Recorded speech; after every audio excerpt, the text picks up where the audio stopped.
Hello and welcome back to a brand new episode of the Pick a Side podcast.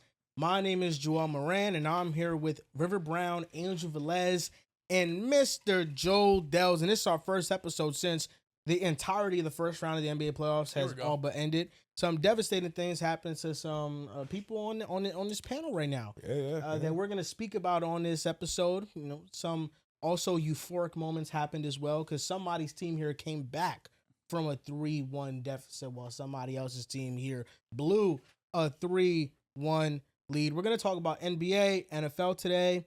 Hopefully all you guys are doing good. This is a Tuesday night in which we're watching the ending of the Pistons and the Cavaliers game right now. And sometimes it sounds like you say Angel in one. Like when you say Andrew, sometimes it sounds like you say Angel. Did somebody bring that up to you? No, I just heard it just now. Interesting. I never realized it either. Yeah, just like maybe the first time I heard it just now, and it was like it sounded like he said Angel. I will say it is almost 9:30, and I know we had to start the show. There's something wrong with you guys. It's late. That being said, not wise of us to start the show while this game has 2 minutes 30 seconds left. Well, now you get a reaction. Maybe James Harden has some, euphoric moment to steal Joel's good point, but I'm going to try and keep my attention to the conversation as hard as it may be. This guy never pays attention, so he really. Wow. Do you see who's on the screen? Yeah. I didn't say it was a bad thing. This is my Messiah. Like, dude, when I go to the church and I pray to him, bro. Cade? The fuck, like this dude is different. Like, good God, Cade is your God. Look at this guy, bro. Motorcade for. Oh my God. I hate when he does that. Here we go, though. Open. You gotta hit that. Dennis Jenkins. Durin, nigga. Okay. My fault. We weren't cursing this episode. When did we say that? We didn't say that. Well, what's new, fellas? What's new? How's life? Regular stuff for sure. How are you? Doing good, man. Yo, I've been excited. First of all, let's start by saying this. Twitter has been lit for us over the last 4 or 5 days. Just fun. It's fun. Well, for me, I would say fun. I had to change my Twitter notifications for a couple days. Why? Because they were no good. They were straight up no good. Yeah, I'm excited to see you, bro. I'm excited to see you. I just to go from we're the favorites to then go from this team might not be ready to then go from oh no, this team could definitely win it all to then go from shit, damn, I don't know, this team doesn't have a lot to then go from damn, we lost in the first round. It's a trip. It's a roller coaster. And I saw your video on TikTok. You talked about me. and I saw it and I was like, this is funny. I'm gonna let him have it because he's probably in distress. I mean, to go from Tatum's not playing game 7 to then choke it, I mean, I feel for you. I do feel for you. Yeah, but for the guys who did make the next round, shout out to you, Drew, for sure. Shout out to you, Joel, New York. You got to win underneath your belt. For sure. Yeah, you got to win. We're trying to get this one right now. You're playing OKC and shit. Good game so far. Yeah, you're in it. Good game so far. It's 9. 9 points. 9. Look, you're in it. You're in it. And you know what? You never give up. I think we win this game, though. I think this is it. Bang. All right. Okay. No, this is game for sure. We won. But yeah, excited to be here. I feel like we haven't consistently been here together. No. Yeah, this guy Dells doesn't want to do his job. This nigga always want to go on vacation. I had to go to Florida, and then we had, honestly, I forgot about this wedding that we had in DC. I love DC. Bro, I'll be honest, it was the best wedding food I've had in my life. Okay. Had a nice steak. So peak. But usually wedding food is mid. Like at least every wedding the meal is like bad. Cocktail hour. Yes. I've never been to a wedding. Oh, am I gonna be your first? Yes. You and my boy Mo. Surprised you're inviting him. Of course I invited him. Am I the only guy gonna be there? I'm there. Select few. But you're a little bit half-half. You'll be I'll be the only N-word. Am I the only N-word there? You'll be represent the smallest minority. There we go. Okay, now I'm excited. Your wedding, my boy Mo's getting married next summer, so I'm excited. Mo's getting married too. Tough. Yeah. He proposed, so I'm excited. Is River Groomsman? No. He gave me the talk already. Oh, you spoke to him already. I did ask him. He kept it thorough with me. I was like, okay. But he was like, if he extended to more people, I would have been in that group. You would have been next up. So I was like, you know what? I love the honesty, bro. So who's in your groomsmen? Drew, G, Jer, Alvaro, Frank, and Joey. Okay. He said, I asked him a deep question. I was like, yo, me and Joel you had to pick one. He was like, I can't answer that. I was like, yo, that's real. That's fucking real. If you guys were my groomsmen, it was either both of you or neither of you. I respect that. One or the other. For sure. So yeah, here we are. Me, Joel. I get a pass. Nah, we ain't make the cut, bro. We did it. I mean, and you know what? Devastating. On They did it. Yeah, we didn't make the cut. We did not make the cut, but it's all right. Listen, I had a select number of spots. Chelsea only wanted 6. And obviously, if I so wanted this is Chelsea's fault. yeah, blame Chelsea. Don't blame me. That's the easiest way that I would handle that. blame her. Yeah, okay. I'm excited for you, though, man. Yeah, no, it's going to be a fun time. This is one of the few days I'm happy for you. Sorry, Thank you, gentlemen. Dells just likes me better. It'd be like that for real. Sorry, you wouldn't be my grooms. I figured not. He's lying. I would not expect to be a groomsman. He's lying. I would be honored to be. Nah. But now, out of spite, I feel like there's no way. Nah. So Riv, let me get this straight, right? Let me get this straight. Yo, Riv, you're So- the funniest dude ever. Let me get this straight. Nah. What's up, though? Talk to me. Let's say you get married I'm excited for that. 10 day. years from now. Let's just say. Damn, I nigga. know it's a long time, but I'm just saying. I'm just saying. All right, Let's say I'm 38. let's say you get okay. Let's say 7 years, 35. Okay. You get All right, married all right. at 38, Right? bro. That's what I'm saying. We don't Let's feel say like you it. get married 7 years from now. Mhm.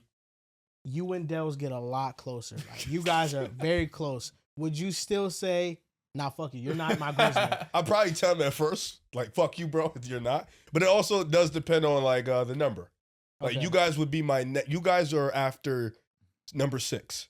Because I have my brother and Okay, my so cousin. that's where Yeah, y'all so are you at. guys would be 7, 8, 9. So if I can get 9, yeah.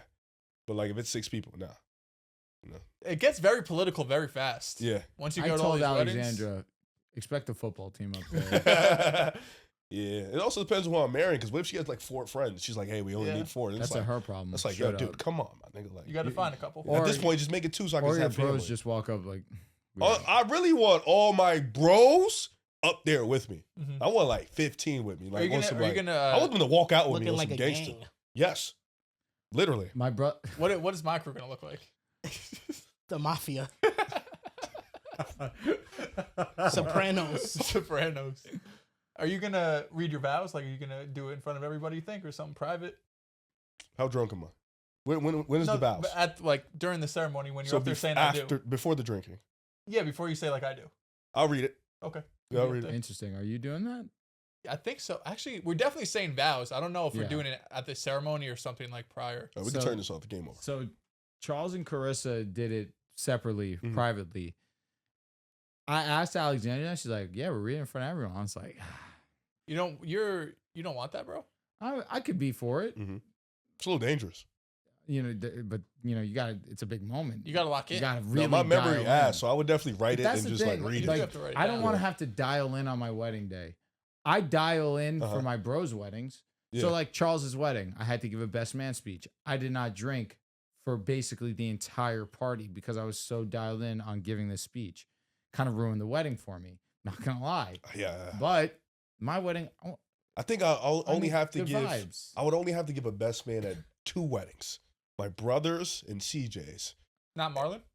Oh yeah, no, he'll probably pick his brother. Okay. That's his best man. The brother is the It's best. the easy cop out. It's such like yo, my it's brother. all day. We live together. It's awesome. We raised together. Got to pick him. It also helps when you love your brother. You know, like no, that's that my helps. that's my best man. It's gonna be my brother. Dude, I saw your brother at the Yankee game the other day when I was there. No way. Dude, he has long ass hair now. Yeah, Yeah. Yeah. I knew it was He him, was but his at the hair was Yankee- so long. I'm just like, I don't know it's him. he was at the Yankee game. He was at the game. I did not say what's up. When you saw him, I you didn't recognize? No, or? so Were you scared? Like you didn't know if it was He him? didn't be like, yo, Drew, what up? I saw him in passing. Uh-huh. I saw his face. I said, that is a familiar face. Uh-huh. I looked at your brother's Instagram. It was certainly him. Oh shit. His wow. hair is crazy Yeah, long. bro, it's long, bro. He got it locked up. Yes. Yeah. Damn, what the fuck was he at a Yankees game for? It Was was. he with a bit? It was. Yeah, he was on a date. He was with some girl. Fire, some pain I really was focused on him. type shit. I feel that. Gay. That's real though. He got a girl. That's real. That's That is real as real, hell. that is Yeah. real. Shout out to him though. That's But, my guy. Yeah, man. Devastating couple 10 minutes to the podcast, finding out this news. I did not know. Sorry. Really? Will we be your My best? Like, apologies. who would be your best man? Well, none of y'all no more. Why am I getting grouped into No. this? Actually, no. Actually, it's just Dell's. Dell's the only one. Yeah, I'm fucked. I guess political, man. It happens quick. Riv and Drew, and then John. And I'm saying fuck Dell's. Fuck. Oh yeah, Fuck, is John man. invited? He's invited, right? Yeah, John's invited. I don't know if he He'll be came at to my shit. John will come to your wedding, engagement bro. party. I don't know if I want him there. I'm just playing. That's insane. I definitely. I like John when he's drunk, man. He's so funny. He's so funny. What bro. about when he's sober? He's cool. Okay. He's cool.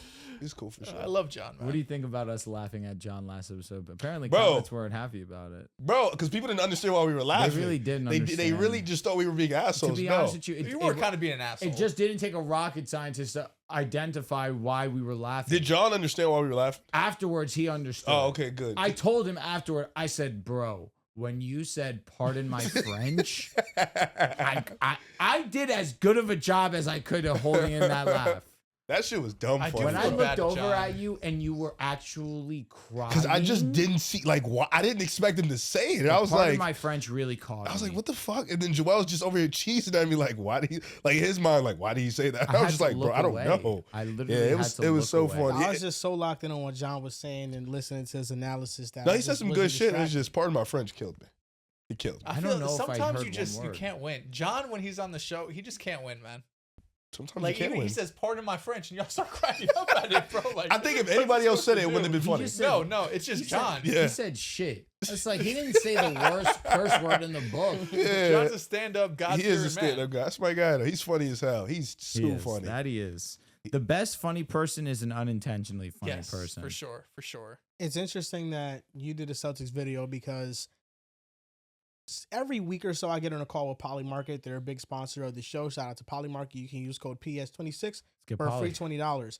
And they asked me for recommendations on some topics, on what could be a market where people can make predictions on. And I'm certain that this market that I'm about to mention is not there yet. Maybe we can get it up there in the next coming weeks. But if one of Derek White, Jalen Brown, what is the percentage that one of them is likely to get traded? That is something I'm going to pitch to them. Maybe they okay it. Wait. So I think Derek White would be like at a 20%. Okay. Jalen Brown slightly higher at 25% just for the return you can get for Jalen Brown. Mhm. That is it. But I don't think it's like a done deal. They get traded. Obviously not. I think that the Celtics had a tale of two seasons. They overachieved and underachieved once they got into the playoffs, and we're going to grade how their season went later on in the show. But that's what I would do, you know. But what is your percentage on it? You think it's essentially a 0% chance that either of those Yeah, guys the way are you've gone? been talking, I'm really curious Wait, where how you have I are. been talking? You talk about goodbye Derek White, Giannis talks. You know, the only way you can get Giannis is with JB. So Well, I'm you just could curious where do- you at with it. The Giannis trade, you could do one of two ways. You could Jalen Brown, the money works straight up, or you could do the Derek White, Hauser, Pritchard, which we talked about ironically like a month ago, and I was like, no, there's no way you could do No it. young assets. And then you get, well, yeah, sure, you're throwing like a Baylor or Wallace, whoever they might want. Come on. But I'm just saying the core of it, you know, Yeah. is gonna be the White, Pritchard, Hauser. I don't know, man. Boston's gonna be entering a weird year next year because I think they're gonna have the most pressure in the NBA. I think Joe Mazzulla is gonna be on a very hot seat. If Jalen Brown or Derek White or don't get traded next year, I think it's basically championship or bust. So you're going into next season, and it's never great to go into this where it's like if you don't at least get to the finals, it feels like some drastic changes are gonna happen. So if you already feel like you're at that point, it's like, why don't we just get ahead of this, right? I think part of it is I do believe you need 2 years out of the second apron to like fully reset some of the tax penalties. So I wouldn't be surprised if they didn't make the big push this year, but rather, in the 2027 offseason. But the way the season finished, it opens up the possibility, right? You lose after going up 3-1 to Philly. It's one of the biggest upsets in NBA history. So the way that the season ends opens up all of these possibilities. If they just would have, even if they would have lost to New York in 6 or 7 games, I don't think we're having these conversations. Of course, if they go farther and they go to the ECF for the finals, we definitely don't have these conversations.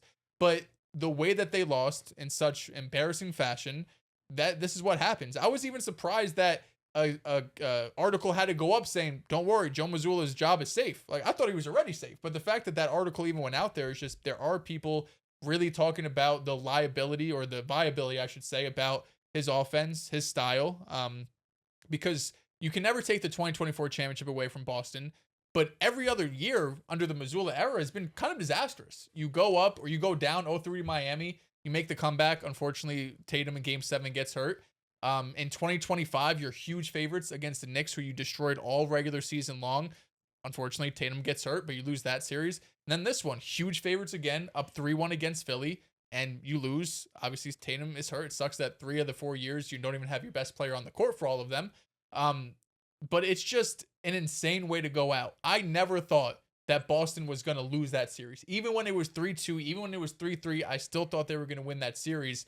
But after they lost Game 5 back at home, I said, I don't know if it's a team that can actually like compete and win the championship. That's when my expectations really started to change, was after Game 5. Still had all the confidence in the world that they were going to win the series, but I didn't think they had the championship, ceiling, because I feel like they showed it in previous years, where in 2024, they took care of business. I know they lost in 5 games to Miami, they won 5 games. Miami hit like 23 threes in Game 2.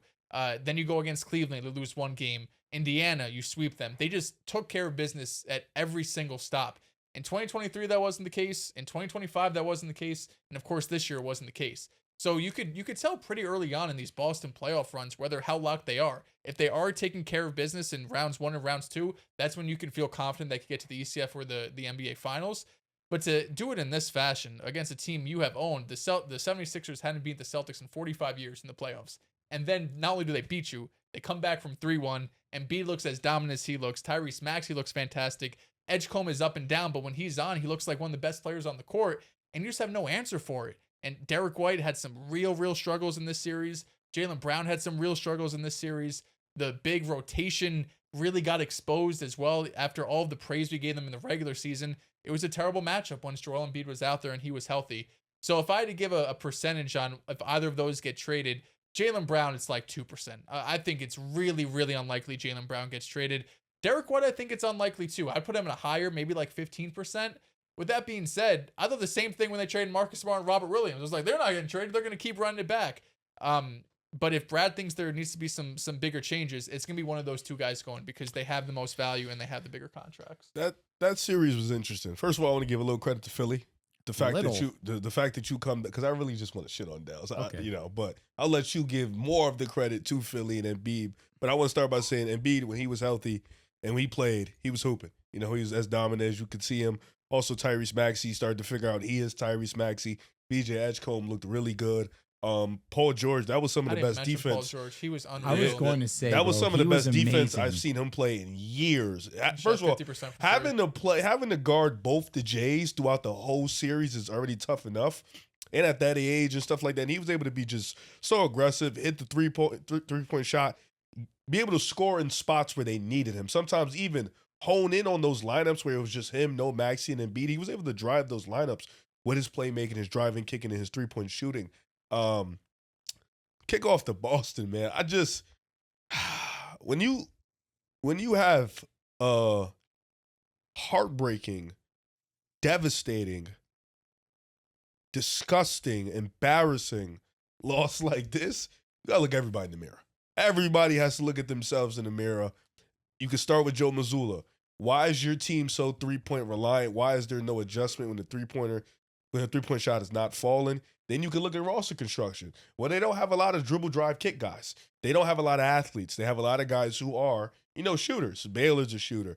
Pritchard's one of the guys that can get downhill, but he's a shooter. Derek White's a shooter. They have primarily shooters. Jordan Walsh isn't there as a ball handler to really get to the rim and stuff like that. And then you have guys like Hugo who don't really put the ball on the floor. So that's missing in their offensive game, to where it is just Jalen Brown and Jason Tatum, who are 2 guys that sometimes fall in love with the jumper a little bit too much. Also, like you mentioned, the big man rotation. Getting Vooch was useless, because we know who Vooch is as a player. Obviously, you just wanted to put a Band-Aid on it, but Keita, I think he's more of just a backup big. He had really good stretches, but when you got Embiid out there, you need somebody a little bit more serviceable. Same thing with Vooch. And then, of course, the whole Tatum didn't play Game 7 and stuff like that. I didn't want him to play. I tweeted it like, listen, the future matters more than now. So if you see him even slightly hurt, you got to just hold out, and he's not supposed to play. But for Boston to go out like that in the way they did, in the fashion they did, it was super embarrassing. And I think to be up 3-1 and to have 3 games where you lost at home at TD Garden, I think that's the moment where it's like, yo, what happened to home court advantage? They've been bad at home forever. Yeah, really. and it's like you can't lose 3 games at home to a Philly team that I know their big four is all world, but their bench is. We've seen their bench. Their bench hasn't scored more than 10 points in like their last 2 or 3 games. They were true to an 8-man rotation. Yeah, like they were just like, yo, we're gonna just run our best 7, our best 8, and it's like you just can't. You can't. There has to be a better adjustment. There has to be a better understanding of the 3 ball's not falling. And you look at the year that the East had. I mean, for the most part, every series went 6. You had Orlando take Detroit to 7. I know this probably didn't feel like a team that could win a championship, but this didn't feel like a team that was far off from going to the ECF at minimum. This isn't a dangerous East. This isn't an East that has a shit ton of teams. And, I think Boston has an avenue to get better this offseason. I also think teams like Detroit have an avenue to get better, and they just won 60 games. I think a team like Indiana is going to be on the ropes ready to get back going next season. Zubac is going to be there fully healthy, and potentially he might have a lottery pick that's coming in. I think a team like Atlanta, who has the Pelicans pick, is going to be another team that's going to be trying to sneak in and be more consistent in that conversation. I think a team like Charlotte is going to be a team that's going to be hunting for another guy. So you got a hungry East, a lot of young teams that, of course, a team like Toronto, if they can figure out Jakob's contract, BI's contract, and IQ's contract. But you just have a lot of young teams in the East that are hungry and aggressive, and they have their young core kind of put together, and they're just missing a vet or two or another star or two that is a move away. With Boston, I think they're about, I want to say 4, 5, 6 role players away. Maybe not because their first 3 is good. I think the Jays, Derek White is solid, and then Payton Pritchard off the bench is awesome. You need a big rotation. Kate as a backup is good. You need to start in 5. I think you need a little bit more wing depth. You need a little bit more athleticism out there. So Boston isn't far away, but I'm looking at them as they got to make some moves, and I think a lot of young teams are also going to be I think Detroit and Charlotte are a move or 2 away from really being a top team. And then I didn't even mention you guys. You guys are still going to be around hanging in the East, New York, because their team, their core, they aren't old. Their core is aging together. So it's a tricky slope, and I think Boston, I think that there's an avenue, but I don't think that Game 7 loss should be this was a gap year anyways thing, or we were going to lose the New Yorkers. No, I feel like you came in as the favorite, especially with Jason Tatum. You should feel embarrassed that you lost to Philly, and I'm not saying you're not. Obviously, I'm just saying you should feel embarrassed. You should feel like you wasted an opportunity at a 2 seed at a gap year, but you overplaying your expectations and then getting Tatum back. And of course, we're going to talk about that other guy because the shit he's been saying is embarrassing and it's ridiculous and it doesn't even make sense. He got fined $50K. He should have got fined $1 million. Fined 50 bands? Yeah, 50. That shit ain't gonna hurt him. He's got so much money. So much bread. But yeah, that's how I feel about Boston right now. Whole live stream that blew mine. Whole live stream. As a Jalen Brown stan, I hated that. Okay, a lot of things I want to tackle. First off, let's talk about Boston because you're right. I do want to talk about the Sixers mainly. This is a really, really, really horrible blow for Boston. You blow a 3-1 lead. You should have shut it down Game 5. You play with your food. Game 6, you should have shut it down. You blew it on a great opportunity. Tatum misses Game 7. And I think all things considered, no Tatum. You're kind of going in as, yes, you have home court advantage. That is kind of makes you the favorite to win the game. But once Tatum goes down, they just won 2 games. They have all the momentum on their side. Joel Embiid's playing some of his best basketball. Maxi's finally starting to get it going. VJ's coming off a great game on top of it too. And PG has just been locked the whole series. I said it coming into the series. This was a matchup made in heaven for Joel Embiid. The Joel Embiid stopper was finally out of the conference, finally out of the Boston Celtics. You don't have to worry about Al Horford. This was his series to thrive. He's out. The Celtics go up 2-1. He comes back Game 4. He actually plays a solid game. Boston's still able to win, but you could tell he was kind of going through it. Game 5, Game 6, Game 7. Game 6, he was all right, but his gravity allowed Tyrese Maxey to have so much opportunity. VJ Edgecombe to have so much opportunity because his presence alone changes how you have to play up against Philadelphia. But Boston in this game, because you can judge it based off of how you should. The series as a whole. I think Jaylen Brown as a whole for this series did not play up to par for what we anticipated. Derek White for damn sure. The big lineup got torn to the big rotation got torn to shreds. But that I'm kind of okay with because that was expected. It's Joel Embiid. Joel Embiid's he should feast on Kata. He should feast on Vooch. He should do all of those things. When they put Hugo Gonzalez on him in Game 7, you were begging for more Hugo because he was actually playing with some heart, some life. But he had nothing to lose. He knew he had to maximize that little bit of opportunity, maybe tire out Joel Embiid. But Joel Embiid was simply playing way too smart against Boston. He knows if you're going to overcommit, that's it. I'm going to the free throw line. I'm not, because the drastic difference in free throw attempts from when he did not play to when they did play is astronomical because he knows how to score the basketball. He knows how to get to the free throw line.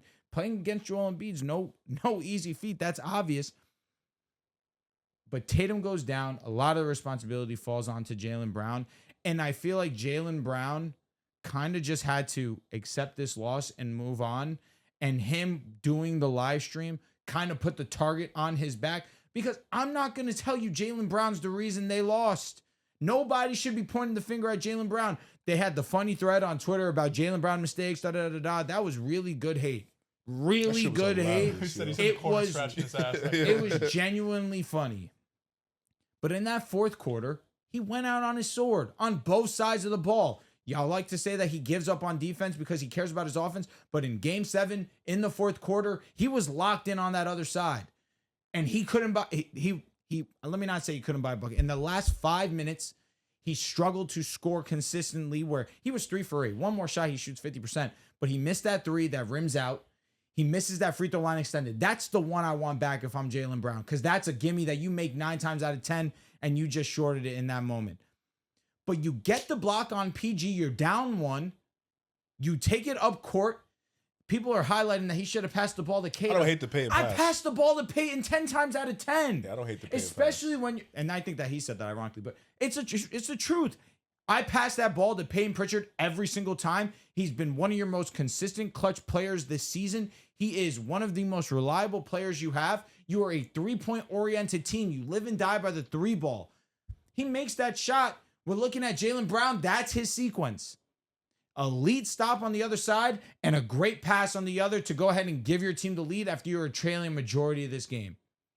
Instead, Payne misses. Jaylen Brown forces out other shots. Maxey was finally able to go ahead and make the, because for a while it feels like offense kind of stagnated for a bit. Sides, yeah. It really got into that defensive battle in that last 5 minutes, but Maxey having a mismatch too fast, 2 easy buckets at the rim.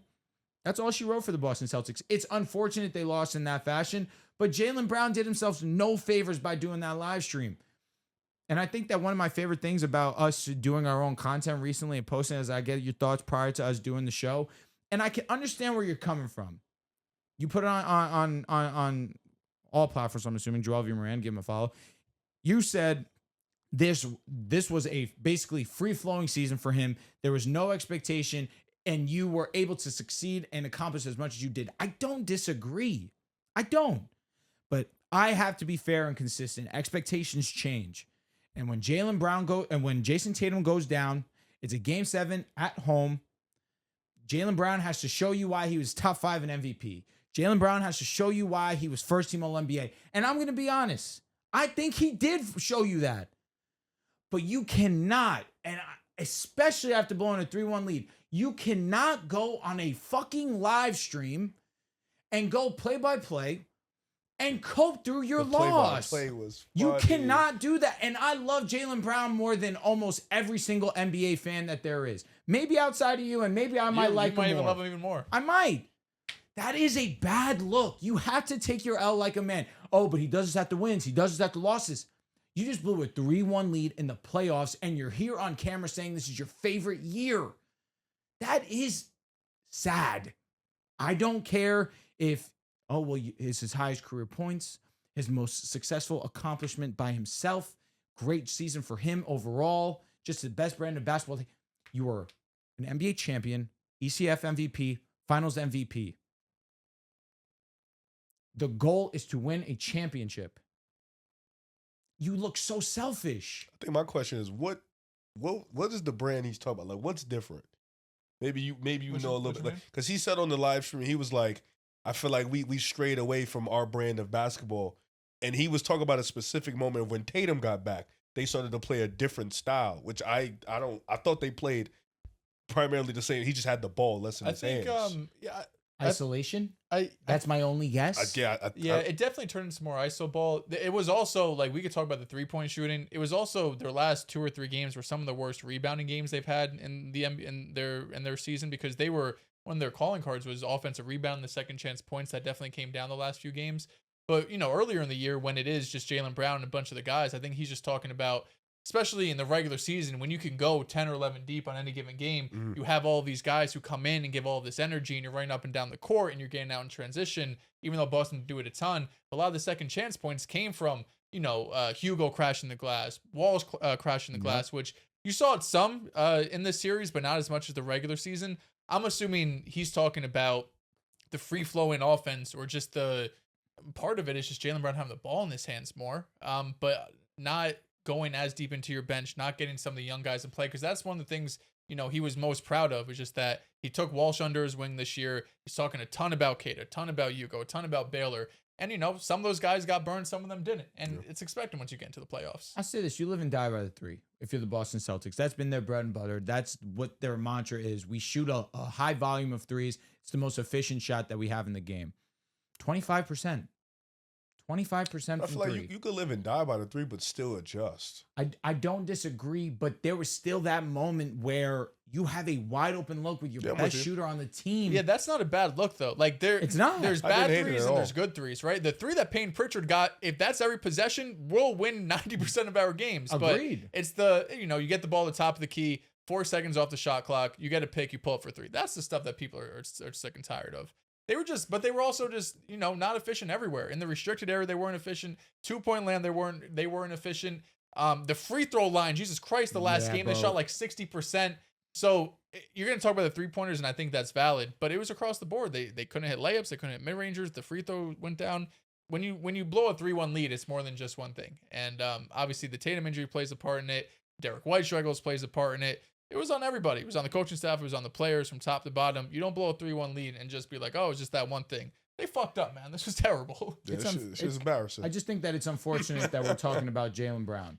Like, Jalen Brown should be. I don't want to say. If he just didn't go on the live show, that's it. No. If he didn't say, "Yep, this was my favorite year after going to multiple ECFs, going to the championship multiple times," like, you walked in as a winner. You walked into this league and Boston was winning. Boston was winning at every level. And then you got over the hump, and then you come out and you say, well, my favorite year is when I was by myself and there was no expectations. Like, I don't want to hear that from you. You can keep that to yourself. I'll add just one more thing, and Joel, you can give your thoughts. I think, and he didn't come out and say this, but I feel like what he meant was, because directly after he said, this was my favorite season, he said, I got to go on stream and interact with fans. So I think that's what he was trying to get at. He just worded it very, very poorly. And the timing was off. And the timing was terrible. Like, wait a week, bro. To give him just a little bit of just, I got your back. I think he was. He could have kept that sentence, waited a week, and be like, I enjoyed the season we had with the bros. What he could have said was like, I got to go on stream every night, interact with all of y'all. This was one of my favorite seasons just because of that. And I don't think anyone would have been that mad. No. But you start with, this is my favorite season, and you say it after, and then you move on to something different. Not great. Everything is magnified. Nobody ever gets grace, and people's mistakes are held against them more than ever now, and you aren't allowed to redeem yourself.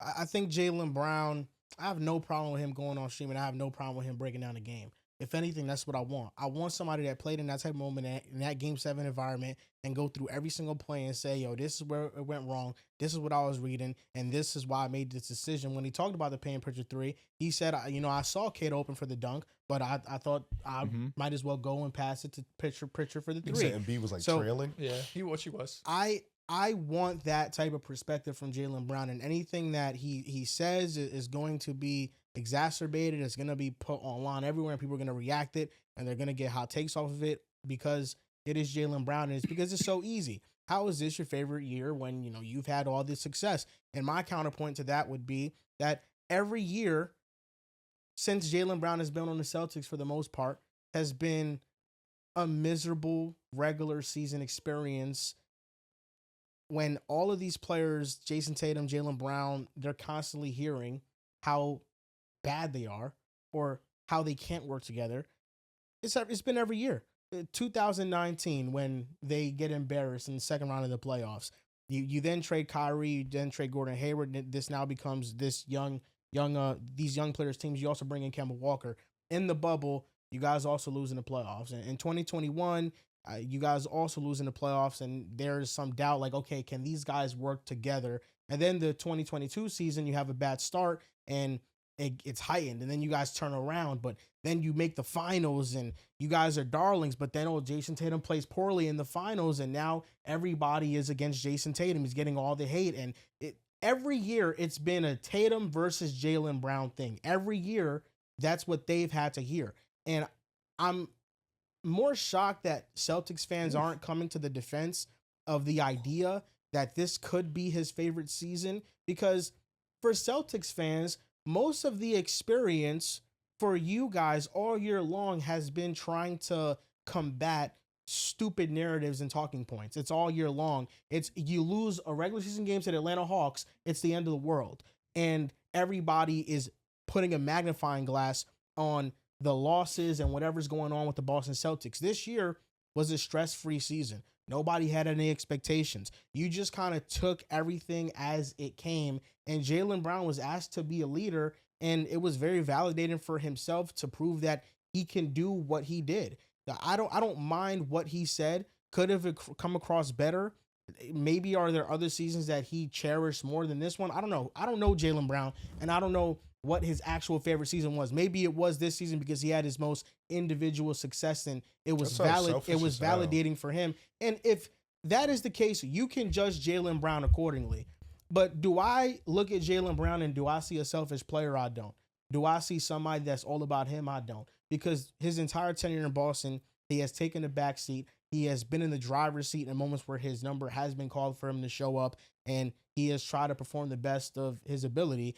And this year, he got into streaming, and he's breaking down the games to fans that are interested in learning about it, and he's just being that voice for them. And Kyrie Irving has gone into streaming recently as well, and he's kind of giving his thoughts on things. So I just think that that's the pathway that most of these athletes are going in. People want these athletes to simply lose games, turn off their phones for 6 months, and then show up for the introductory press conference when the season starts and talk to everybody about how locked in they were in the summer, how they were depressed, and all they could think about was the loss. And that mentality is just probably gone. There's probably a particular number of athletes that actually think that way, but for the most part, I mean, these guys are just regular dudes. And after a loss like that, do I think it was coping? I don't know if it was coping. I think it was just him being honest. I mean, him talking about Joel Embiid failing and flopping, that's honest. Joel Embiid does do that. He's one of the worst floppers in the league. That's what he does. I was in person live and saw him do it every possession. That's pop meets kettle, though, because Jalen Brown's a flopper. Jalen Brown flops, but I don't think he flops as much as these other dudes. Nah, but I can't be a flopper. Joel Embiid's like in the 1%. No, Joel Embiid is the greatest flopper in NBA history, but I can't sit there and be a flopper and then be like, yo, what he does in the game is not like, bro, I do it too. Like, if anything, I try to do it because I see him do it. I'm like, yo, I want to emulate that. Yeah. Like but like, I agree with you on the part where I love that he goes and he talks about the game. Like, I think that's the 100%. That's the fire part of it. That's the most important part. It's just, you got to, like, when you're an athlete, bro, unfortunately, you got to know what you're saying. You got to know how you got to pick your words. And, like, yeah, you took a back seat. Tatum's better. Like, the back seat thing, Tatum's better. Like, but to you and Tatum, like, I don't think if Tatum, to me, I don't think he's a person that if he did that, like if they come back down 3-1, he's going to be like, well, individually, this is my favorite season. Because I think at the end of the day, what Boston has placed in their building, what Boston has kind of integrated in their culture and their franchises, all we care about is winning. This is what it is. So all the individual stuff is cool, but when you go back to Paul Pierce, when you talk about Kevin Garnett, when you talk about Larry Bird, and if you, God rest his soul, Bill Russell, the whole thing is we don't care about the individual stuff. Kevin Garnett said he'll trade his DPOY for another ring, like, because that's what matters, is the championship. I think most players feel like the way. But I also think maybe we could have also interpreted it as just what he said and, how he said it. And then, like, the timing of when he said it. He was also pissed about the push-offs, which I think he's got called for 11 offensive fouls in that series, which is Can't a ridiculous extend, amount. man. He doesn't, or he does, but you also see it all the time. I mean, Yeah, they're definitely. I don't know if you it's see it with somebody on his TV, but I ain't yeah, listening to no, that. for sure. You see it across the league. It did feel like Jalen Brown was getting called for more often than other guys. I mean, 11 offensive fouls is pretty ridiculous. Does he extend his arm? Absolutely. Does Shea and all other superstars extend their arms? Yeah. I don't know if it's just he does it more blatantly. I don't know if it's just because he's stronger than these guys, so they move more. Or if they're grabbing his arm, you can't see all that. So but you do see he did get called for it a ton. And he was pissed at that more than anything, I think, on the stream. He used on the stream, he used a couple Paul George clips. Yeah. And Paul George doesn't fully extend. If you don't fully extend, they can't call it. And you can use your shoulder. You just can't go in like a running back. But with Jalen Brown, his problem is he clearly in front of the ref will fully extend and push off. And he is a strong guy. So if you feel Jalen Brown's forearm in your chest, you're going to feel it. So if it's a full extension, he's going to push off. And a lot of times I can see dudes are probably either grabbing his arm, or a lot of times if he's on that right or if he's with the left, he'll extend with the right to give himself a little bit more cushion because he's obviously a better right-hand dribbler than he's a left-hand dribbler. But also, I do agree with the sentiment that they're not consistent with that call because they're not at all. Because there's guys in the league, i.e. SGA, i.e. Jalen Brunson, that get away with the push-off a little bit. And some guys get away with it because of their size and other big, like, you get away. It depends. Like, Dels, you're 6'6". I'm 6 feet tall.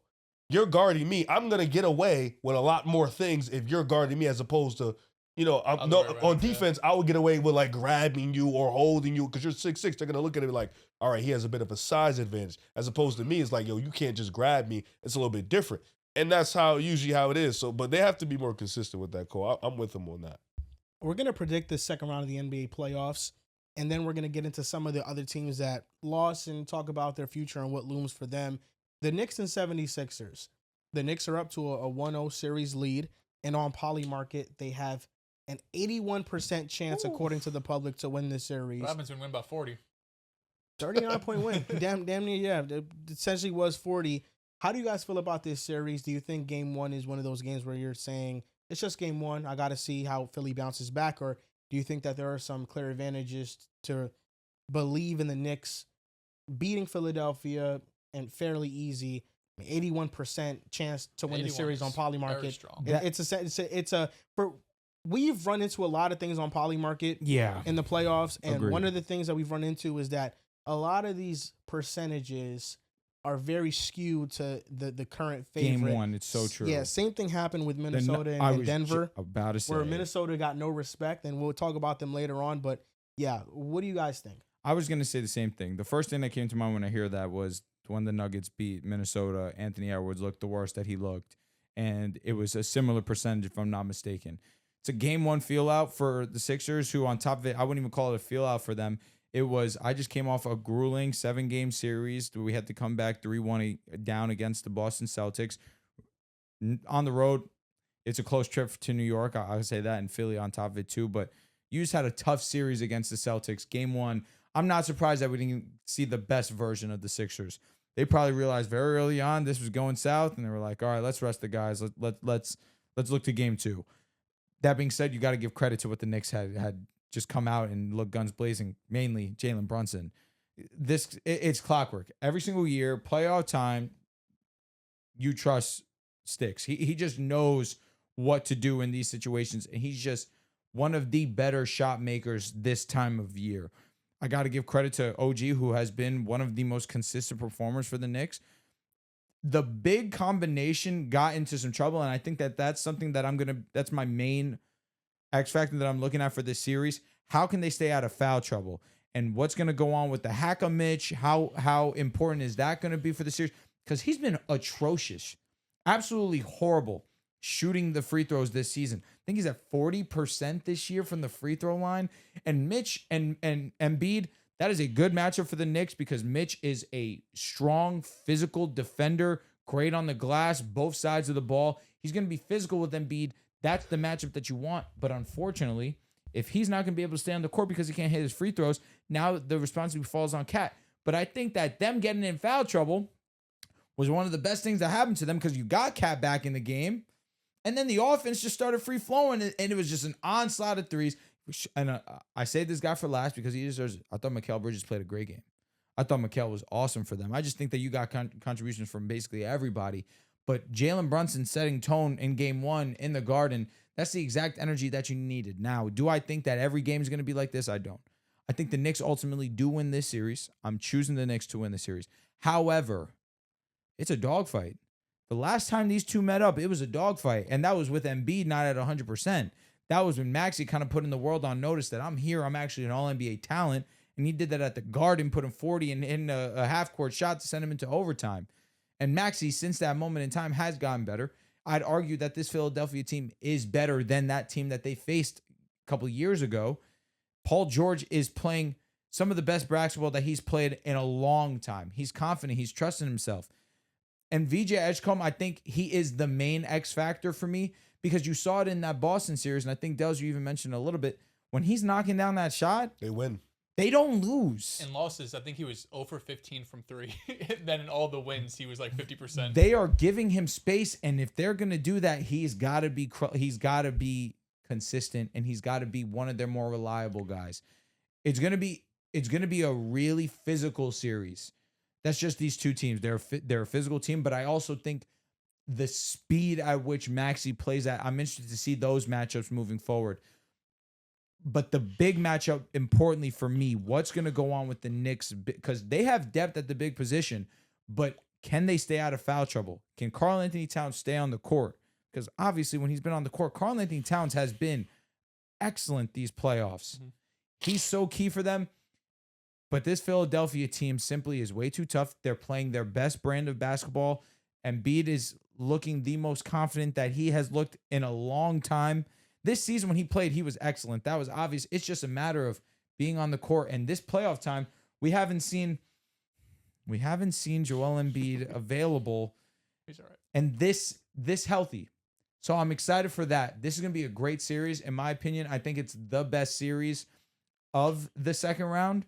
But I'm going to go with the Knicks here. I think they just have too much talent, and I think they're just more well-rounded than the Philadelphia 76ers. Yeah, this is I'm trying to choose my words. So I do think it's a 6-game series, but I think picking the Knicks is easy for me because of the depth that they have. They are deep. Outside of the big three. I just Philly, the reason why they beat Boston, I feel like Boston really wasn't that strong outside their big four.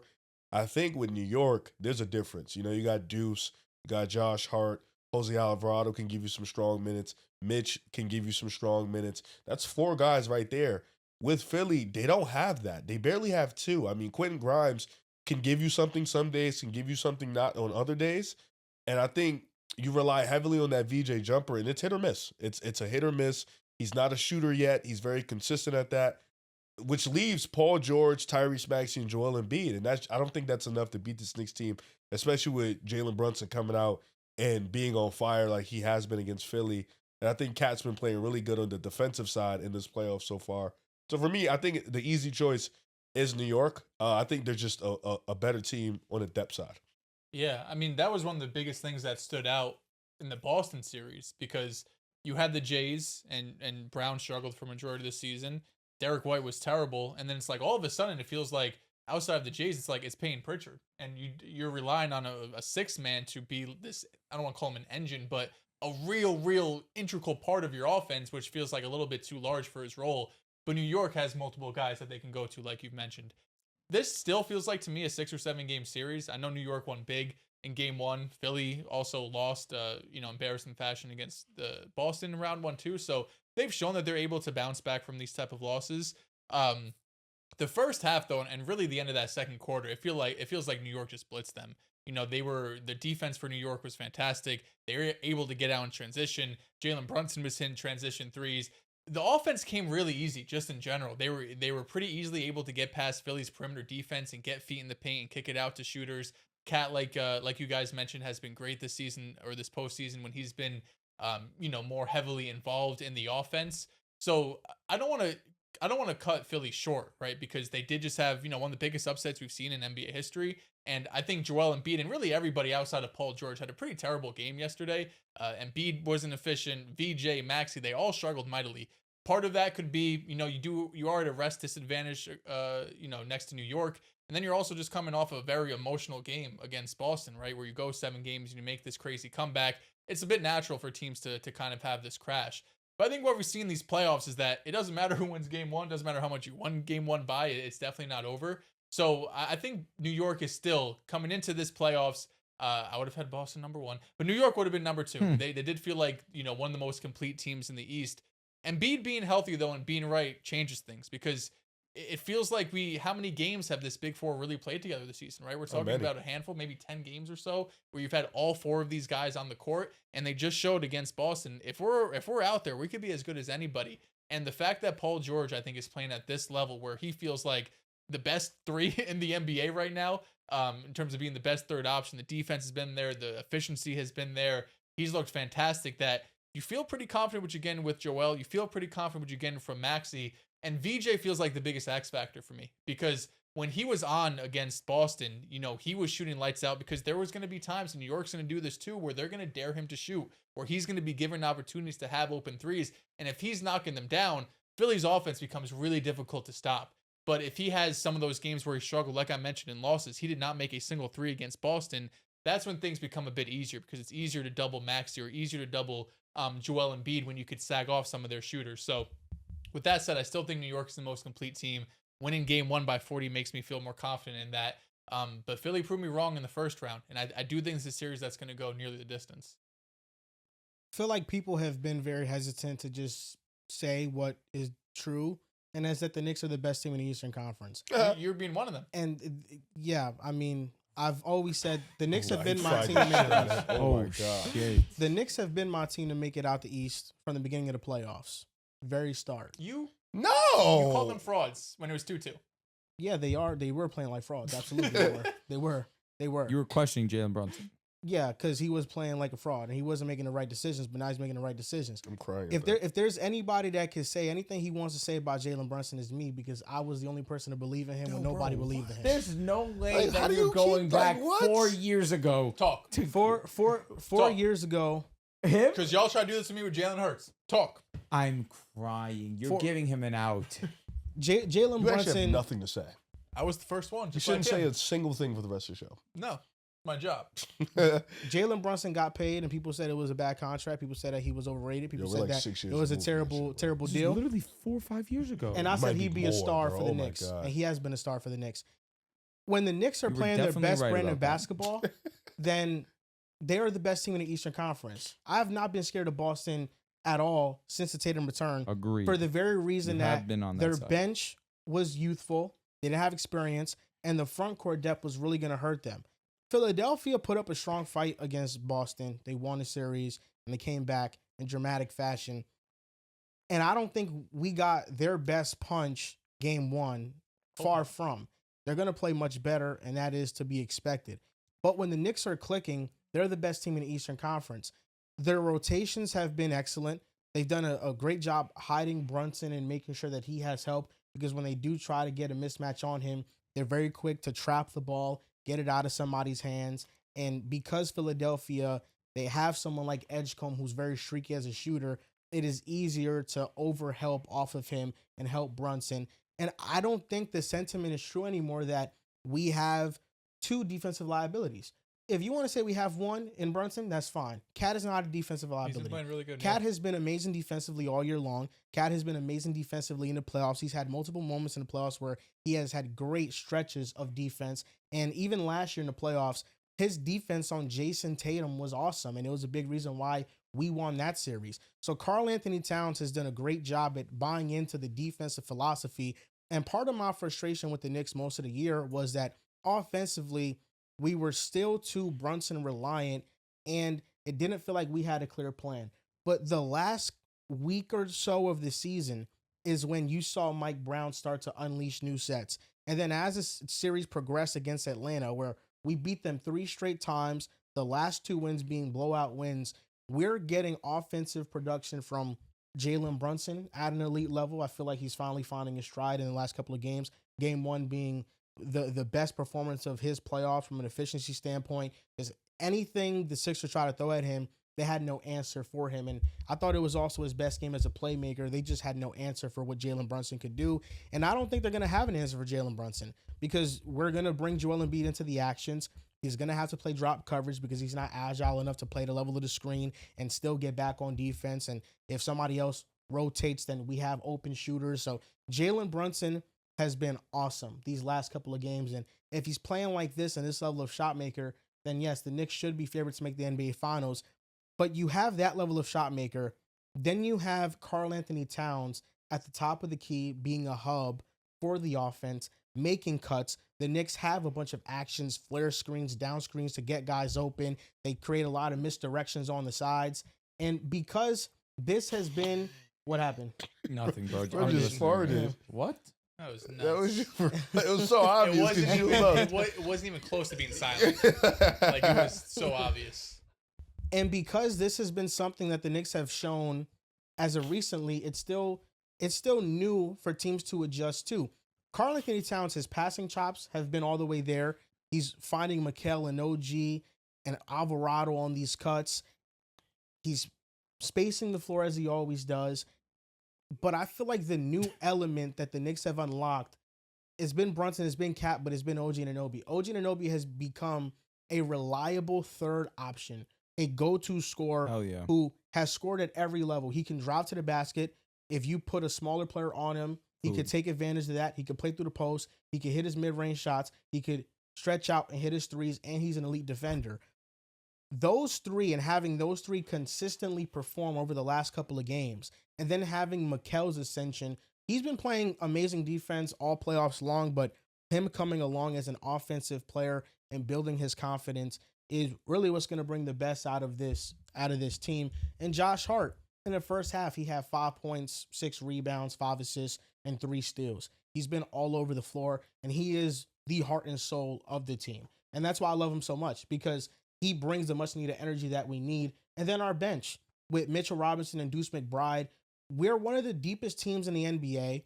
We have the most reliable playoff star remaining in the Eastern Conference Finals, and we have the most depth, and we have the best second option remaining in the playoffs as well. If you want to argue we're going up against a team that has a better second option than the Sixers because it's Embiid and Maxey, you can argue it, but we have the depth advantage over them. So the Knicks have been playing amazing, and people are still trying to deny what they're seeing, but the last 4 games have shown us that the Knicks are not just a second-tier team in the NBA. They're a team that should be respected as much as a San Antonio, as much as a Minnesota, all those teams that are trying to chase OKC but haven't quite reached the mountaintop. The Knicks are playing like that tier of team right now, like a true NBA Finals team right now. That's how they're playing. So do you think, long way to go, you got to get past Philly. You got to get past whoever wins the Detroit-Cleveland series. But in a hypothetical world, you get past both of these. I think people right now have you guys as the favorites, but you will most definitely be underdogs, assuming you're going up against OKC or San Antonio. Do you feel like that's like a real series? That's a series you guys could go. It could be 6 or 7 games. You could eventually beat them and be champions. San Antonio, yeah. Could we beat them before? And I feel like San Antonio, just a lack of experience for them and the lack of shooting offensively can come back to haunt them. So San Antonio, yes. Minnesota, I like our chances too, because you can't count on Minnesota either in this equation. Yep, you're right. And OKC, Minnesota, I don't think you can pass OKC. That's probably their Yeah. roadblock. With OKC, no, I don't think we'd be the favorite over OKC. OKC deserves that respect, and they have a bunch of all-time defenders. It's really about how well Jalen Brunson plays in that series. That's really what it's about. Because we're built similarly to OKC, where I actually think we have better offensive options than OKC. Yeah, I think so too. So we are. It's all dependent on how well Brunson can perform in that series, but it's not all on him. It's also on Cat. Like, can Cat play well against Chet Holmgren and Isaiah Hartenstein in that front court?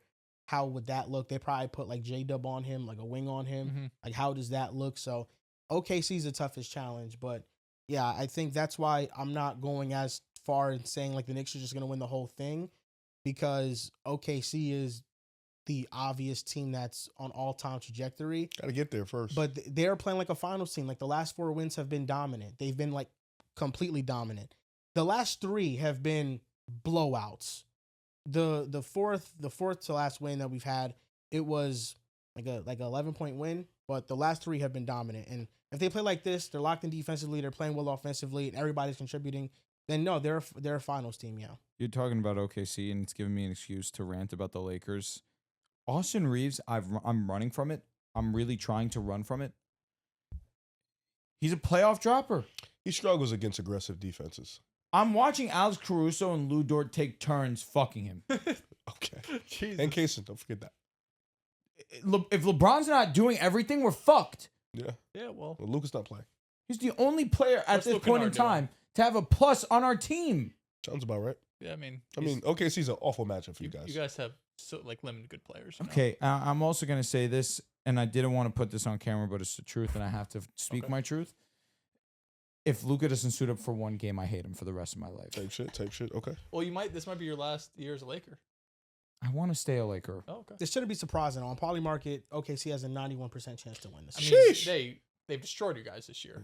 No, they're daddy. Yeah. Trust me. I acknowledge that. The way they beat Phoenix and how they beat y'all this year, We're yeah. better than Phoenix, but at the same time, Not in the no regular season when Luka. they played them. I mean, he's so fucking nice. It's stupid. it's a shame you're down 8. There he is. That's fine. He looks so fucking fit. He does. What I'm saying, like, He I looks think he can play incredible. another year. He looks amazing. Got to get a Luka better looks roster. so good.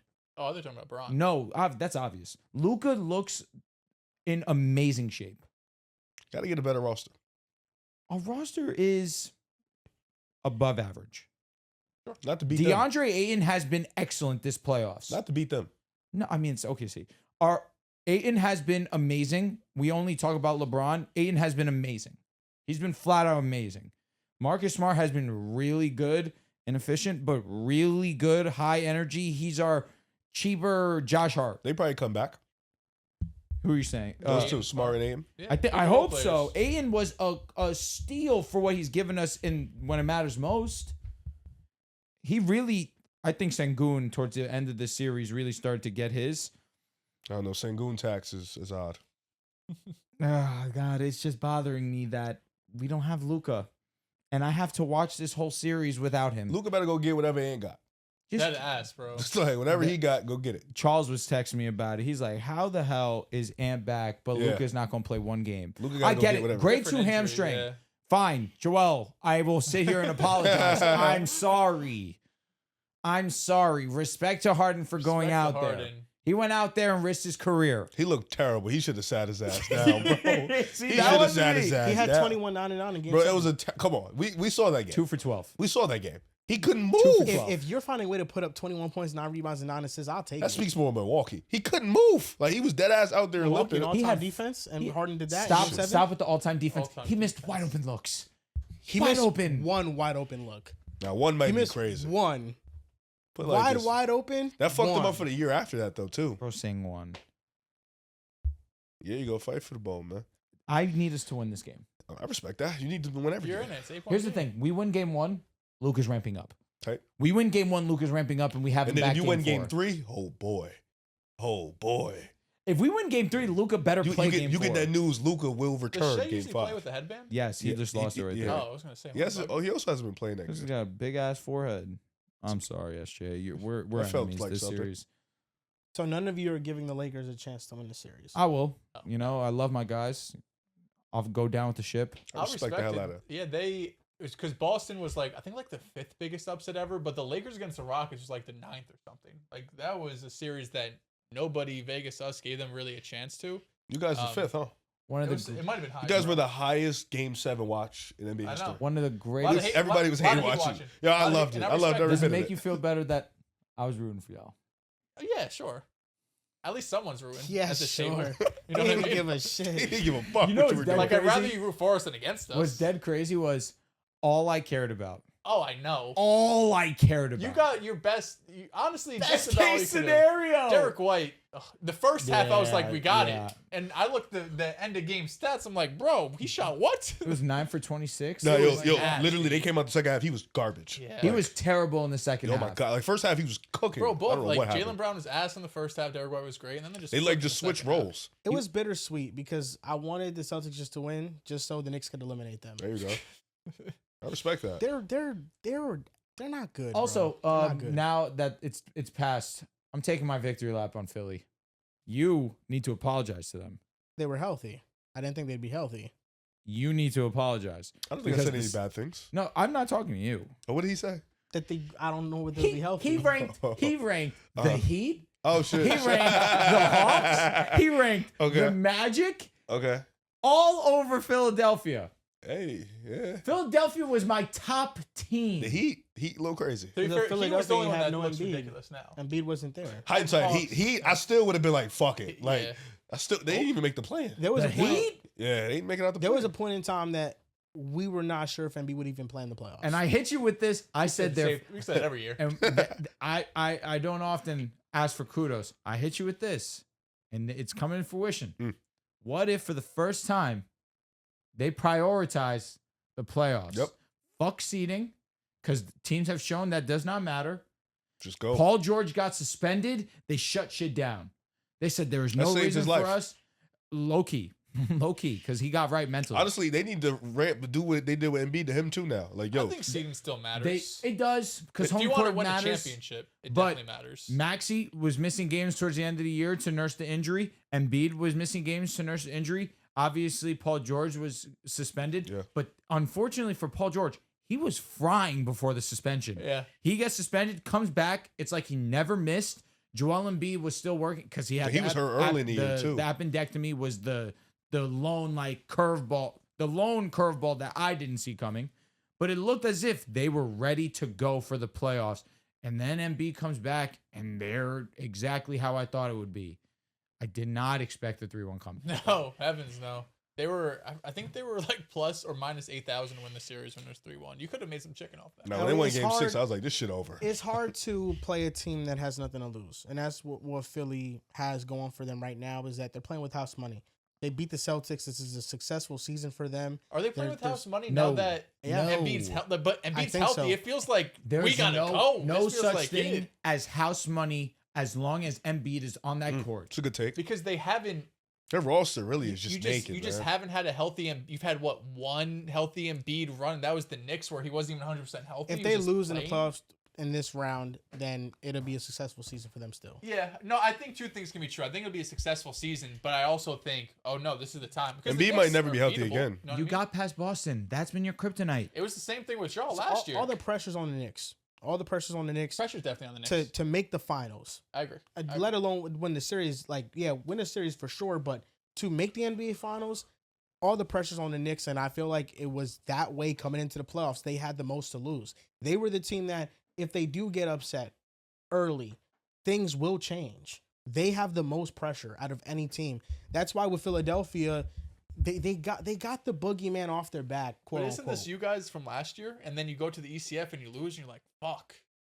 Like, we might have missed our chance. Like, obviously, you still have this year, but. This year was a better chance because we improved our bench, and then also we fired Tom Thibodeau, and then Mike Brown implemented some new offensive systems. But more than anything, it was the fact that Indiana and Boston were out the way. Boston wasn't out the way. They actually overachieved. But those two teams were supposed to be out the way, to where we looked at the start of the offseason like, okay, the Knicks, this should be their year. Like, who's stopping them from making the NBA Finals? It's only themselves. And that's why I get frustrated, because the only team that's going to stop them from missing the NBA Finals is themselves. Yeah. If they play to the best version of how they could play, they should make the NBA Finals. So Yeah, game I one, mean, really good start. Roster wise, yeah, I think you guys are the most complete team in the East. You have, when Brunson's on, he's right up there with any other player in the East right now. He said, you know what he said when we were doing short form? What? He said over the last 3 years, Jalen Brunson's been the best player in the East. And I disagree. In the playoffs. Oh, No, you You- did you not did not clarify say that. that. I would have You shut the did not fuck say up. that. No, I did. I pressed you because you said it flat verbatim. He's been the best player, the most reliable player in the Eastern Conference the last 3 years. In the playoffs. He can't hold the candle to Tatum. He's not. I meant And in the he playoffs. didn't even include Giannis. If you Oh shit! Right, damn. Can't hold the candle. Giannis has been better than Brunson in the playoffs the last 3 years. you did Well, not I don't know say who's telling the truth here. playoffs. I don't know who's telling You the did truth not here. say Well, he did. playoffs. First of all, he did not say playoffs. Okay. But either way, I mean, I can Giannis watch it. hasn't even played in the playoffs. Yeah, I can watch it. So when it comes out, I'll watch it. Yeah, you can watch it to see if I said playoffs or not. But Well, now you're fixing it. Yeah, so now Like now you're fixing I it. did mean the playoffs. I believe I did say the playoffs. Of course. Can No, you just because hold we yourself brought- accountable? We brought up regular season stuff, and you didn't shut us down. Just hold yourself accountable and accept What that you regular meant to season say playoffs. No, I said when I made the case for Brunson, my point was over the last 3 years he's averaging 30 points per game in the playoffs. That was a point you made. It was That is, but that's why my argument was for the playoffs. okay. Listen, It's in the it's cleared playoffs. up now. And Yeah, the but it wasn't. I hate when he does this. the Gaslight argument- us into he did thi- gaslight. The argument wasn't Tatum. It started Well, off as gaslighting, man. Jalen Brown. It did. Oh, okay. And okay. I But said then he said Jalen- he's the best player in the East, so then we brought up Tatum. Of Yes, course, he's of the best course. player. He's arguably in the playoffs the last 3 No, years. but he did not say playoffs. So is he We'll the see. best player in the East? No, but in the Where- playoffs, No. you can argue yes. Where do you have him ranked in the East? In the playoffs, Stop. I'm in general. He's nuts. You can add playoffs. That would help your case if you want. he's third at worst. So Giannis, Tatum, and him. Yeah. He's Okay. third at worst. There you go. Joel. Oh, Embiid. Sorry. What I saw yesterday, he's better than Embiid too. That's valid. Yeah. Okay. Embiid doesn't even play. He barely plays. Brunson's an interesting guy. Better watch that. Who you guys? Brunson or Brown? Jalen Brown. I'm asking you guys. Don't use recency bias. No, I said it was close, but the Uh-huh. two-way I took Brown. Okay. I'll take Jalen Brown. Two-way. You saw that block that he had On and if- Paul George if in the Pritchard club. hit that Pop damn that three- shit All out right. the All right. fucking So glass. Drew, I'm gonna ask you a question. I'm listening. Cade or Brunson? I took Cade. Oh, I took Cade. It matters. It matters. He's just better. He's just better. Easy. Outside of scoring, he's better. It's close though. No, outside of scoring, there's nothing close. There's nothing close. He's so efficient though. I'm with that. That's he's fair. so It matters. efficient. It He's matters. so Turnovers, efficient. too. And also come playoff the time, ball it game. matters. Like this isn't True. like I Brunson's dapped you out of good. respect. I dapped you out of respect because I'm not trying to leave you hanging. But it is also not trying to slight what Brunson No, needs Brunson's come amazing. playoff time. Brunson's fucking If awesome we in the just playoffs. change the criteria of who's been the best East player in the playoffs, you can make the argument Jalen Brunson is number one. Okay, good Yeah. take. I'll take Good Tatum. take. That's why I cannot take Cade. Cade was unbelievable. Down 3-1, and his numbers were awesome. Jalen Bro just hit Brunson, his head with the ball. Jalen Brunson against the Pistons, even with the Sar guarding him, has ultimate success. It doesn't matter who you throw at Brunson. He's shown time and time again against any playoff defense that he could He's a perform. special player. So that's why with Jalen Brown, I struggle to think that Jalen Brown's better than Jalen Brunson when Well, who's a better player? I think Jalen Brunson.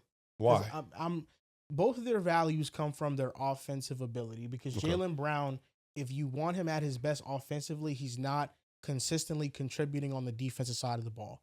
He's one of the best in the phone booth scorers in the league. Jalen Brunson's better at that. All right, I'm Jalen- not saying you're not Brunson's wrong. a I'm tougher just- shot maker. Brown is probably the He's next a guy more up. efficient shot maker. He's a better playmaker than him, and he makes Yeah. better decisions than him. So that's why, I would go with Brunson. I think it's harder to game plan for Brunson in the postseason than for Jalen Brown. Jalen Brunson doesn't have an obvious weakness with Jalen Brown. Is keep him. on offense. Yes, Sorry. on offense, what is Jalen Brown's weakness on offense? force him left. I was- Make him use his offhand. I think that's He not still struggles sense. a little bit with double teams. I was gonna say He you struggles trap with him. double teams, yeah. If that's the first thing you said, hands I up. think it's The decision-making left, is the no, biggest that loses me. Well, he still struggles with his offhand. He does. I think he's really good finishing. A with big his reason why offhands. Paul George has Gotta success get on there, him though. defensively Yeah, I was think because dribbling. Is he was still playing his iffy. right. So that's why I think that Jalen His Brown. tunnel vision is his weakness too. Sometimes he I gets just tunnel think vision. his handle this series was really bad. It I thought was. his handle was pretty good in the regular It season. was At least really improved, good. but PG this is in front of series, him. Just true. man. I was gonna say He's the very defense handsy. that Jalen Brown saw this series was pretty good. Yeah, I mean Paul George.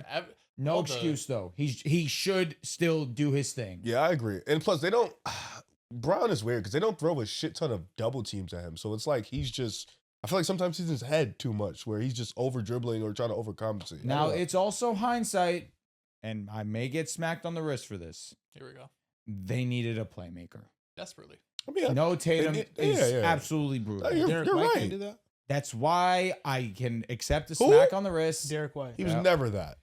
How much I you never go to fucking no hell? as a playmaker, crazy. No, That's he's crazy. never That's played. crazy. No, Like, never. He's just You're supposed to be a ball handler, play great defense, and knock Shoot, down. yeah. threes. And Now we're just unfortunately, adding more shit to his Can lane. we We just don't be need to do honest? that. If something comes out in the offseason, Oh, like the Derek Tatum wrist White, injury. off-season surgery, we're gonna be surprised. They said he was fully healthy. At least that's what some of the beat reporters were saying. That was fully for their ass. knowledge, there was no injury. Also, the burn mark on that his was nuts. hand That was nuts. Wow. that ruined his game. Hey, burn mark Well, can't shoot the first ball. half he was frying. He got the burn mark. Tell you shit. Riv, did you see the burn mark? It was Yo, nasty. bro, did he have the burn mark every game? No, just game 7. Okay. No, he was ass. It's okay. He was finally Yo, figuring it it's- out, and yo, then God Drew, had to. Drew, I promise fucked you, up. it's okay to just say he played like shit. I- It really I is okay. acknowledge it. You don't have to say something was wrong. He's gonna come back. Something next has year to be better. Because when Tatum had the wrist injury in 22, you did not care. Well, what are you talking about? We were just like, yo, bro, he no, had to I was play the better. only one defending him Bro, in 22. no, I'm saying we were just like, bro, you just gotta play better. Just gotta play better. he did have to play better. So Just does gotta play Derek better. White. Derek White gotta play better, and I think he will play better. Well, in 2023, when the Heat eliminated the Celtics and everybody was ridiculing Jalen Brown, I said he had to be hurt. He was. He was hurt. Did get Yeah, I surgery. mean, listen, Derek White he got a lot of open looks. He got surgery in 24 or in 25 too Who? with Jalen. His Yeah. knee. I Yeah. think. SGA 70 O's. The Spurs got a 67% chance on Poly Market to beat the Timberwolves, despite the Wolves winning and stealing game 1 on the road.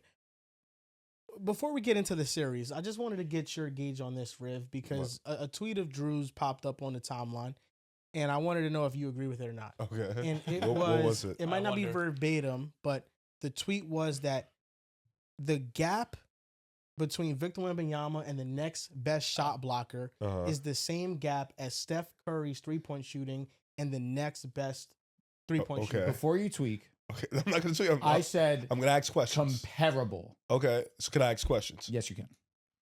What number are you using? His blocks per game? No, his ability to block shots. Okay. He's the best shot blocker, especially considering. So this era. is weird because Mhm. you've never seen Mark Eaton. I had a plethora Uh-huh. of individuals send me. He averaged 5.6 Yeah, blocks yeah, a yeah. game. So you're saying just with your eyes, what you've seen. I had to do Uh-huh. my due diligence. Yeah. Go watch averaged a ton. go watch 80s highlights. Yeah. It was so fun. I know I'm with you. It's not that fun. He was great at blocking shots. Mm-hmm. It was his claim to fame. He's yeah, okay. All right. He did nothing else Okay. except block shots. Sometimes you just got Credit to him. Yeah. Wemby has been in the league for 3 seasons. Yeah, I'm with you. He is a 3-time block champion. I don't know how many Mark Eaton has. He probably has a few. Yeah, probably. But in 3 years playing, Okay. he has 3. Okay. He's averaging 5.6 blocks per game this postseason. Did 12 help his blocks per game this this We'll get postseason? into the He had 12 12 later. legit ones. We'll get into the 12 later. Okay. All right. Any other questions? I will say that Steph is the easy guy to grab because you're just basically saying that there's an extreme gap. Like when you use He's Steph, number one when you're I think saying of an extreme he's gap. better than yeah. everybody else at his best trait. Yeah, I So think what you're saying is that Victor Wembanyama's shot blocking is here and Hakeem Olajuwon's all the way that's here. the tricky part because when it comes to Steph shooting, there really is nobody that's comparable. Klay Thompson isn't comparable. No, when you take into account Interesting. volume, degree of difficulty, Okay. like Steph has multiple 400, 300, 3-point seasons with True. Victor at this age right now, just currently today. Like Mhm. maybe Victor 26, 27, you're probably right. Mhm. But like outright right, but like you have Akeem, you have Dikembe Mutombo, you have Mark Eaton, you have Ralph Sampson, like you have all these Well, guys. of course, just out of respect Well, for the volume. I was gonna leave him out because obviously the volume's not. Yes. And people on Bill Russell deserves. yeah, to see yeah, this yeah. way, But just like that modern era, there's still a lot of guys that are right there. So, but look, it was an in the moment tweet. Like the No, nigga I had also- like 8 blocks. I Probably when he also, tweeted I it. also So, want to defend the opinion. I worded it specific, and if you want to dig around it, Yeah. I am very particular when I tweet things. Yes, I do believe that there is a large gap between Wemby and the next best. I do think it's Olajuwon. Mhm. I think of shot blocking. I immediately think about Olajuwon because of the era that he had to play in, the bigs that he had to go up against, and how dominant he was. I think that, yes, Dikembe has to be on that short list. I also think that Wilt out of respect for the volume. Yes. Mark Eaton, fine. Fine. Fine. Hey, listen, 5 a game is nuts. Steph is number 1 at his best trait. I think he is number 1 when I think of for their respective elite trait. In terms of gap, he is number 1. I said comparable because that is the only person that I would associate their elite trait and a gap. Okay. So you're already saying that Wemby is the best shot blocker in NBA history. And a lot of people that are just like 7'5", he should be doing this. Don't watch basketball. You don't watch it. Because if every single person that was ever 7 feet tall was this good at shot blocking, they would still be in the NBA. They would be very rich players. They would be insanely rich. So that is just such a novice thing to say. Yeah. And I say some dumb things. Don't get me wrong, but that was one of the smarter things you said. That is really fucking terrible. Boy, now you want to talk about yesterday's games and the blocks, and then we'll talk about the actual game, which is deserved. Let's talk about the blocks. We're already on the blocks. No, we'll stay here. Yeah. What an amazing game. At minimum, he had a triple-double yesterday because he had 10 blocks. He didn't have 10. How many did he finish with? I'm sorry. He finished with 12. He didn't have 10. He had 10. He didn't have 10. He had like 8. He had 8. It was a smooth like 7, 8. And if he you didn't have 10. Say foul, what foul? No, not the fouls. He had 4 legit goaltends. No, all right. He had 4 legit goaltends. I watched every single one back. Bro, he had 4 legit goaltends. No, he did not. Yeah, he did, He bro. really did not. I'm not even... Fuck the foul. The Terrence Shannon one off the glass. Easy goaltend. Yes. I will not argue that. It was like 2 or 3. It was like, there was one where he hit Randall right here, and they called it a block. But I don't really care about those. It's playoffs. That also was like them standing. In Detroit, we get those a lot. So I'm not going to sit here and say anything about the those. The only one that I will say was close was the Nas Reed one, where Nas Reed lets it go. But that was a goaltend for sure. The ball was on the way down. That one, to me, I feel like it was 50-50, especially in the heat of the moment call, too. You can't miss 4 or 5 of those. The Anthony Edwards one where Anthony Edwards was throwing a tantrum, that was a block. That was that was clean. Victor Wembanyama is the king of picking it at its top. Even if we say it's too factual that were goaltends. I think one for sure. That's me personally. I'll say, let's meet in the middle. I'm leveling you with 10. Let's meet in the middle with 2, and we say one is 50-50. That's not. Me leveling is 10. Well, you gave me a 50-50. That's why I'm at 10. Oh, you can't just think he had 11 firm ones. You're just thinking. No, I'm saying 10. At that point, I said 10. No, I'm saying 10 is. I'm taking away 2 blocks. He still has a triple double. I don't think he had 10, bro. I think he had 8. Like legit 8. 8 is nuts. 8 is still a fuck shit ton. No. I mean, no, of course. But 8 is crazy. He call it 9. No, he just set the NBA record. He just set the NBA record for blocks in a playoff game. That's why what you're doing is minimizing an all-time game. It's not because it's the record. Listen, the refs got it's not his fault. The refs got it wrong. It's not his fault at all. The Terrence Shannon one was egregious. It's not his fault. The ref got it wrong. And it set tone for the rest of the game because he just wasn't calling. That ass though, like you can't. He's talking like this. He made a whole video defending it. He's nuts. You know, I made a video saying that I think that it was still a great block game, but I don't think that it was record setting. When did it become this game? Dude, I don't know. Jared McCain hit it. And I've been watching. I don't know. Yo, Reed is like 2 for 14. I thought that Wemby had 8 to 9 legit blocks. I thought the Nas Reed one was a goaltend. I thought the Terrence Shannon Jr. one was a goaltend. There's an angle. It's not the sideline angle. It's like I forgot what's the angle of it when you're just looking at some the front of them were of the court. close. But the Gobert block that he had on him, he fouled Gobert. That was a foul. He hit his arm first. It looked like he hit the ball first, but there's another angle that shows that he hit his arm first. So I do think like it was still a great block performance, but was it Andrew Bynum? 10, that's 10 legit blocks. I don't know. I don't think ethical. it was Bynum. It wasn't ethical, man. And it was awesome to watch. Shout out to Andrew Bynum for having that record because I don't know what happened to him when he got traded to Philly. His knees. Wasn't he injured? Yeah, he got hurt. It just happened out of nowhere because he was an all-star with the Lakers and then he goes to Philadelphia. He never plays there. And then he signs with Cleveland before they got LeBron James when they were trying to get Kyrie Irving some help. And I remember being excited about that. Like, man, Kyrie Irving, you're getting Andrew Bynum potentially. It could be a good team. And then haven't heard of him since. Andrew Bynum's just been out the league. He also got one of the worst haircuts of all time. And I think that played a part. That's what I'm saying. Yeah, that's 2 right there. Yeah. What's wrong with this nigga? Which one? Man? The Anthony Edwards one? Nah, Randall had one where it was coming off the backboard and Wemby just smacked the shit. And then it was like they counted as a block. I watched. I don't know what you're talking about. I'll show you. No, it was pretty. Nonetheless, still a great block performance, but it's after this Rudy one. It was still a great game for him. I don't know the whole A great defensive game conversation. from him, for sure. Yes, to be fair. A great overall game from him? I don't know. No, I mean offensively he struggled with the shot. Okay, good. that definitely was not a block. This is Yeah. the low lights just adding clips. Yeah. That's not a block. No, I think you they saying count they it as a count block. as a Oh, you said block? they No, did they count. did not count that as a block. That's funny if they did. No, Low I'm lights telling is- you they didn't. That low lights is trying to get a clip off, which fair. Good, Nah, fair listen, play. That'd That be motherfucker trouble. got 32K. Yeah. I mean, the 3-point shot, which is funny because I feel like throughout the season when the 3 isn't falling, he hasn't been settling for as much. But last night he was definitely settling for it. The issue is, and it's the reality, the combination of Naz Reid, Julius Randle, and of course, Rudy Gobert is tough to go up against if you're a big man.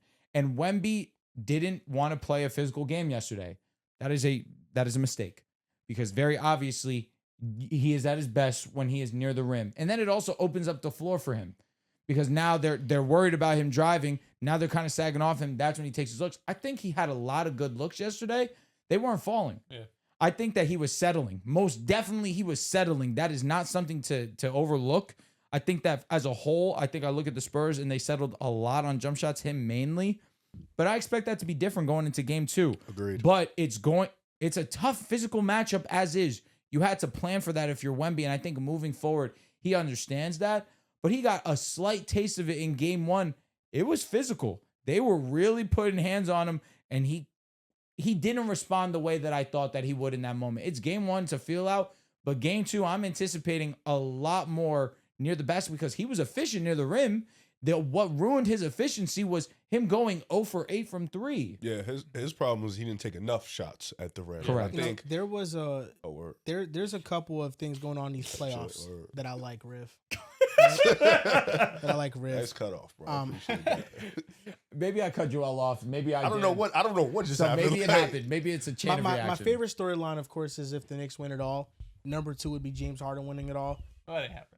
Number 3 would be, if I had to pick, it'd be Anthony Edwards winning it all, and then number 4 would be Wemby winning it all. Have we ever thought that maybe we're just in the year that Rudy Gobert finally cements himself amongst the all-time greats, and he just goes on a flurry where he locks up Jokic in the first round.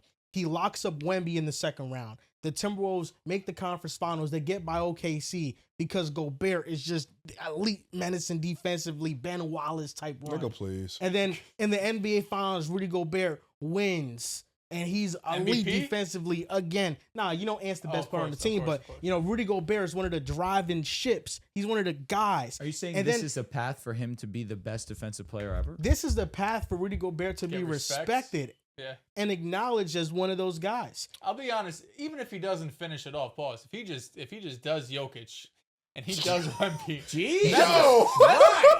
that's enough for me. Yo, If he goes that was back a to back, crazy There had to be combo. another way to word that. It I had- tried. had I to. didn't- You didn't try. You sometimes didn't I try hard.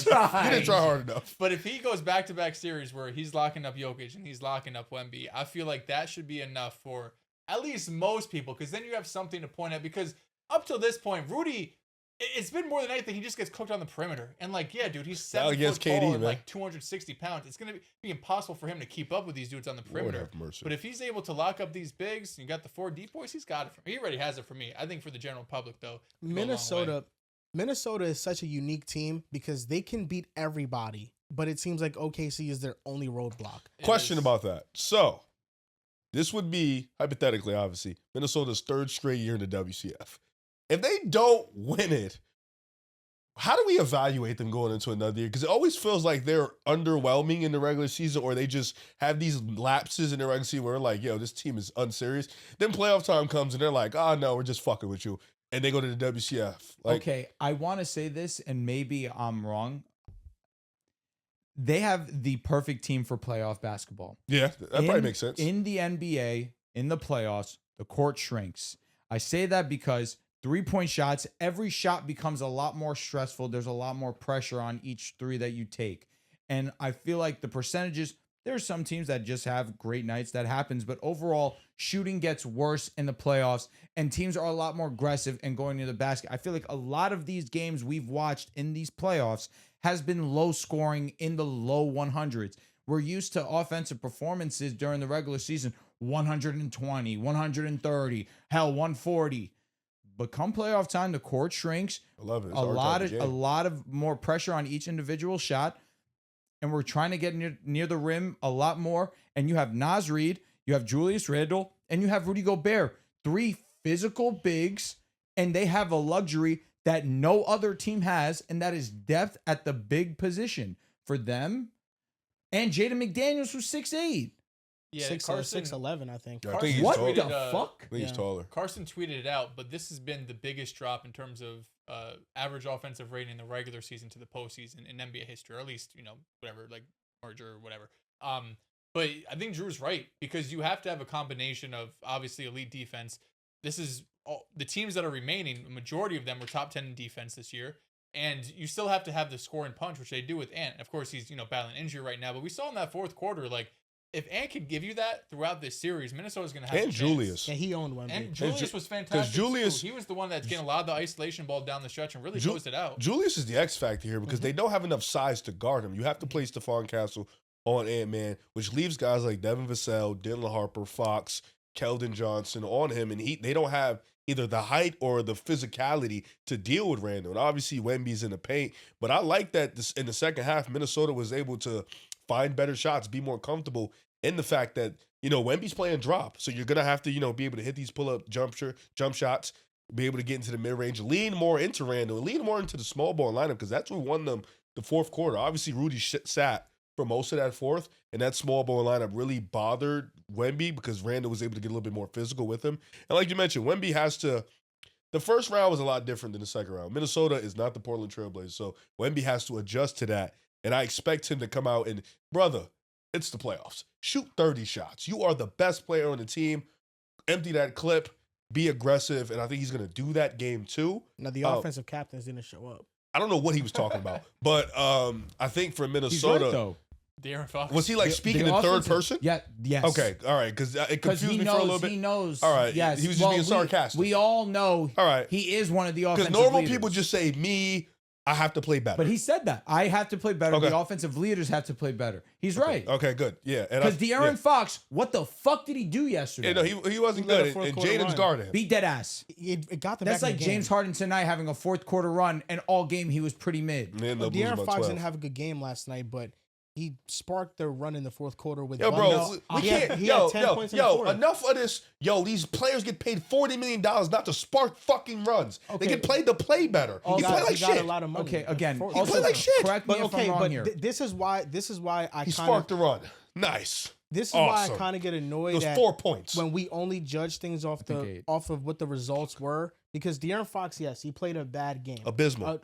Overall, he played a bad They game. win the game if you play better. If Champagny 1B2. makes that three, and They shouldn't have and to be in that predicament. if Champagny makes Should've that called timeout, three, Mitch. we're talking about Got game open shot. one, Spurs Wolves, and saying De'Aaron Fox was a big reason they won. No, we're because not. of his No, fourth No, we're quarter not. way. You just made that Yes, up. he No was. No, we're way. not. We're Yeah. talking about In the fourth we're quarter. saying literally this. the fourth Spurs won and Fox played like shit, which means they can only go up And from we here. just ignore what he did in the fourth. No, we're not. That led to that no. victory? He had a great spark, but we cannot ignore from a star player what he did from quarters 1 to 3 and damn near half No, of the fourth. I'm not saying you can ignore we can't. it. That part, but that I'm saying spark, you can't ignore everything I else. answered the question. He said, "What did Fox do?" And I answered the question. Fox did. You know that what in he the meant. fourth.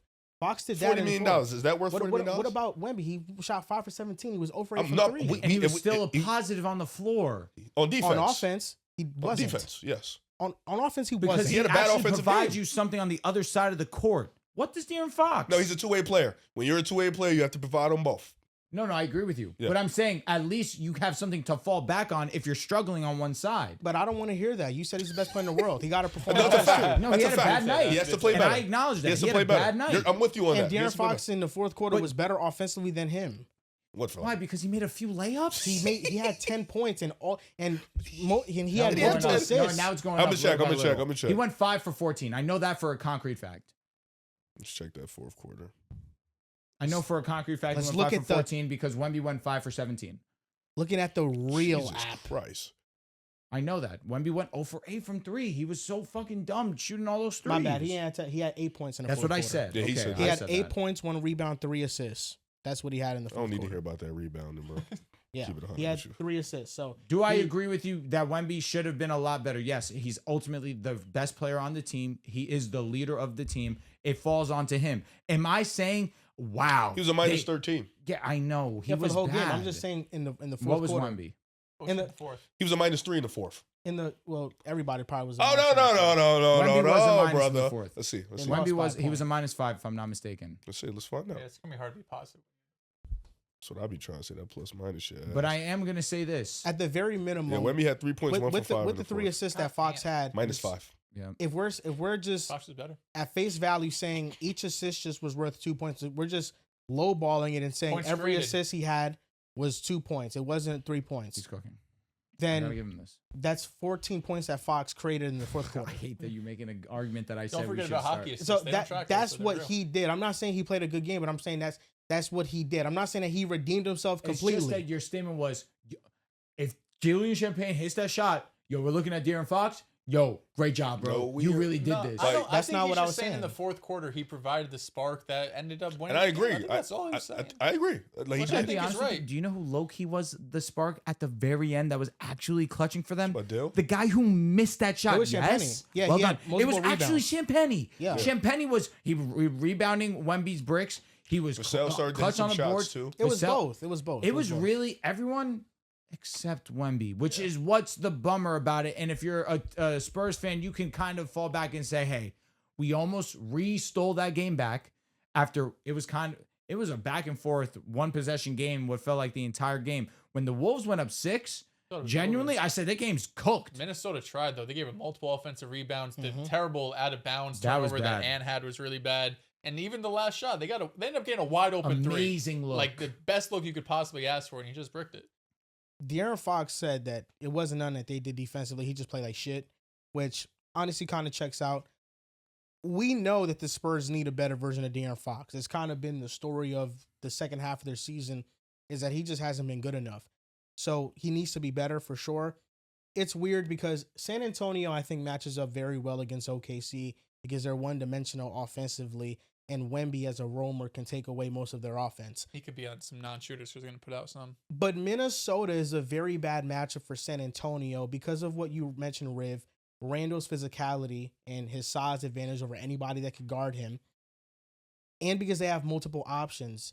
Rudy Gobert, Naz Reid, Randall, like you mentioned, Drew, that's a great combination. Usually only 2 of those 3 are on the floor.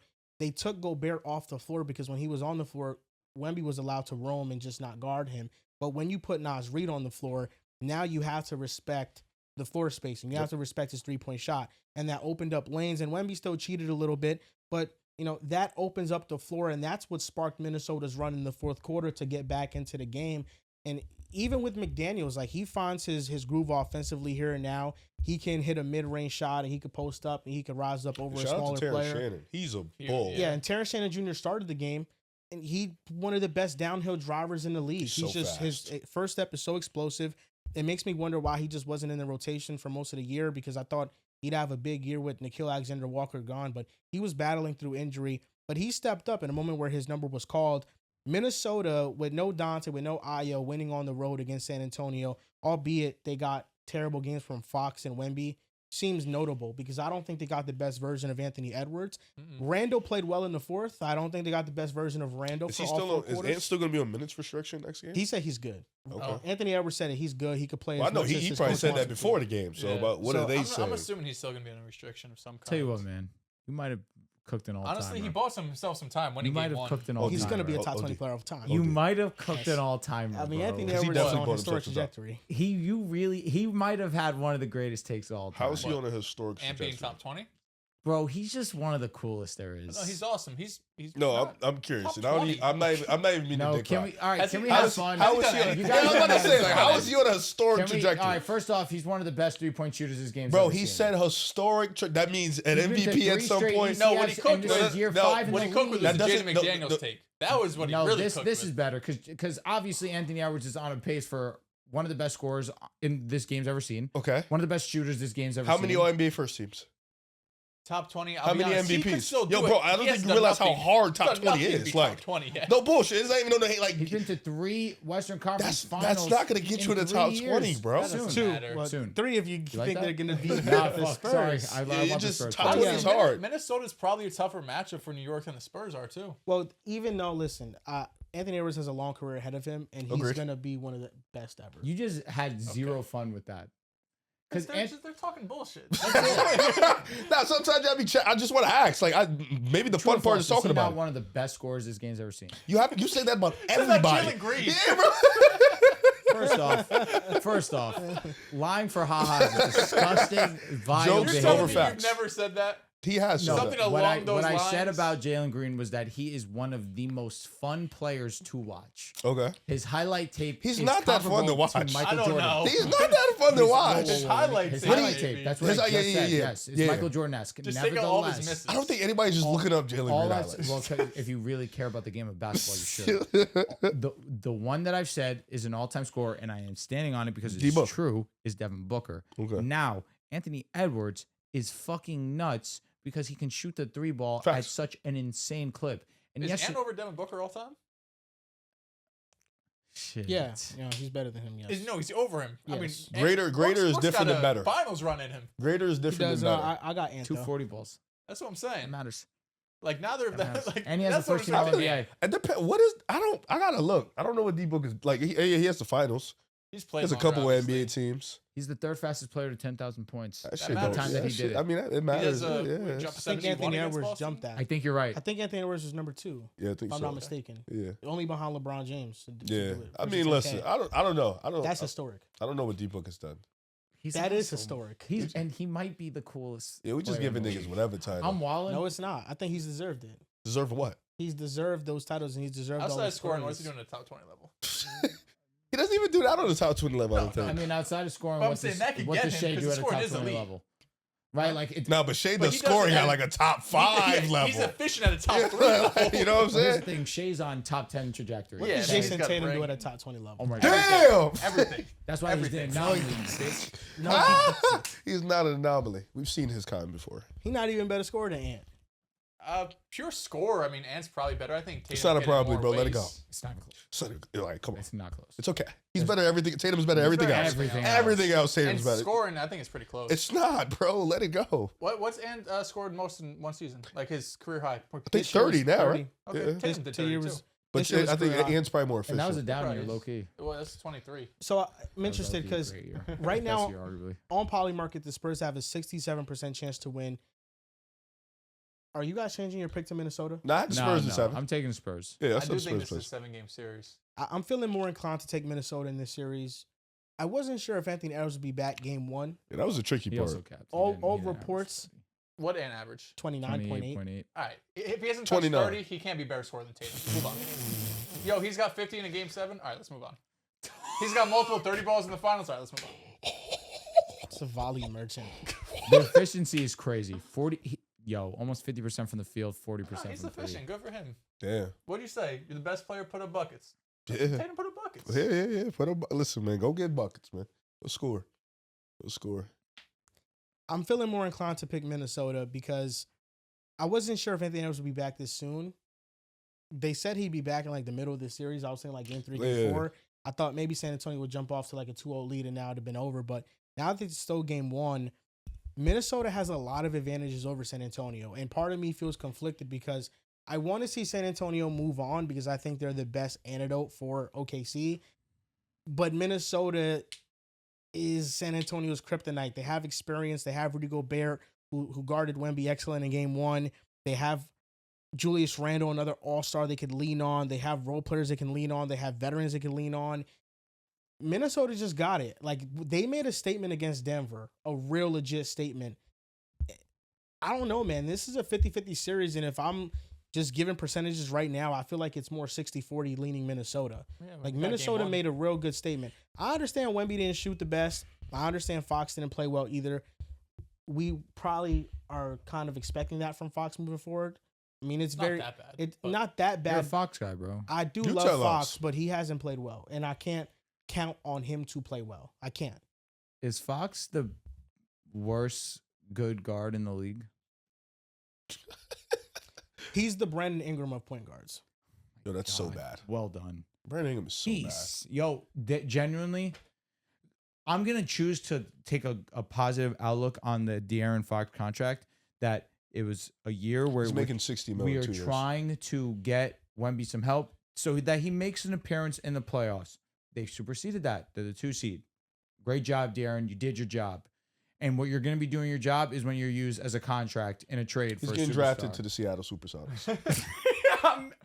And that's Yo. going to take $50 million off the Bucks. Can they Good do Lord. that? If they don't protect If him, they shouldn't protect him. It all depends on if they want to draft Fox. That's I mean, you see Fox. Listen, if I'm Seattle, I'm like, I need butts in the seat.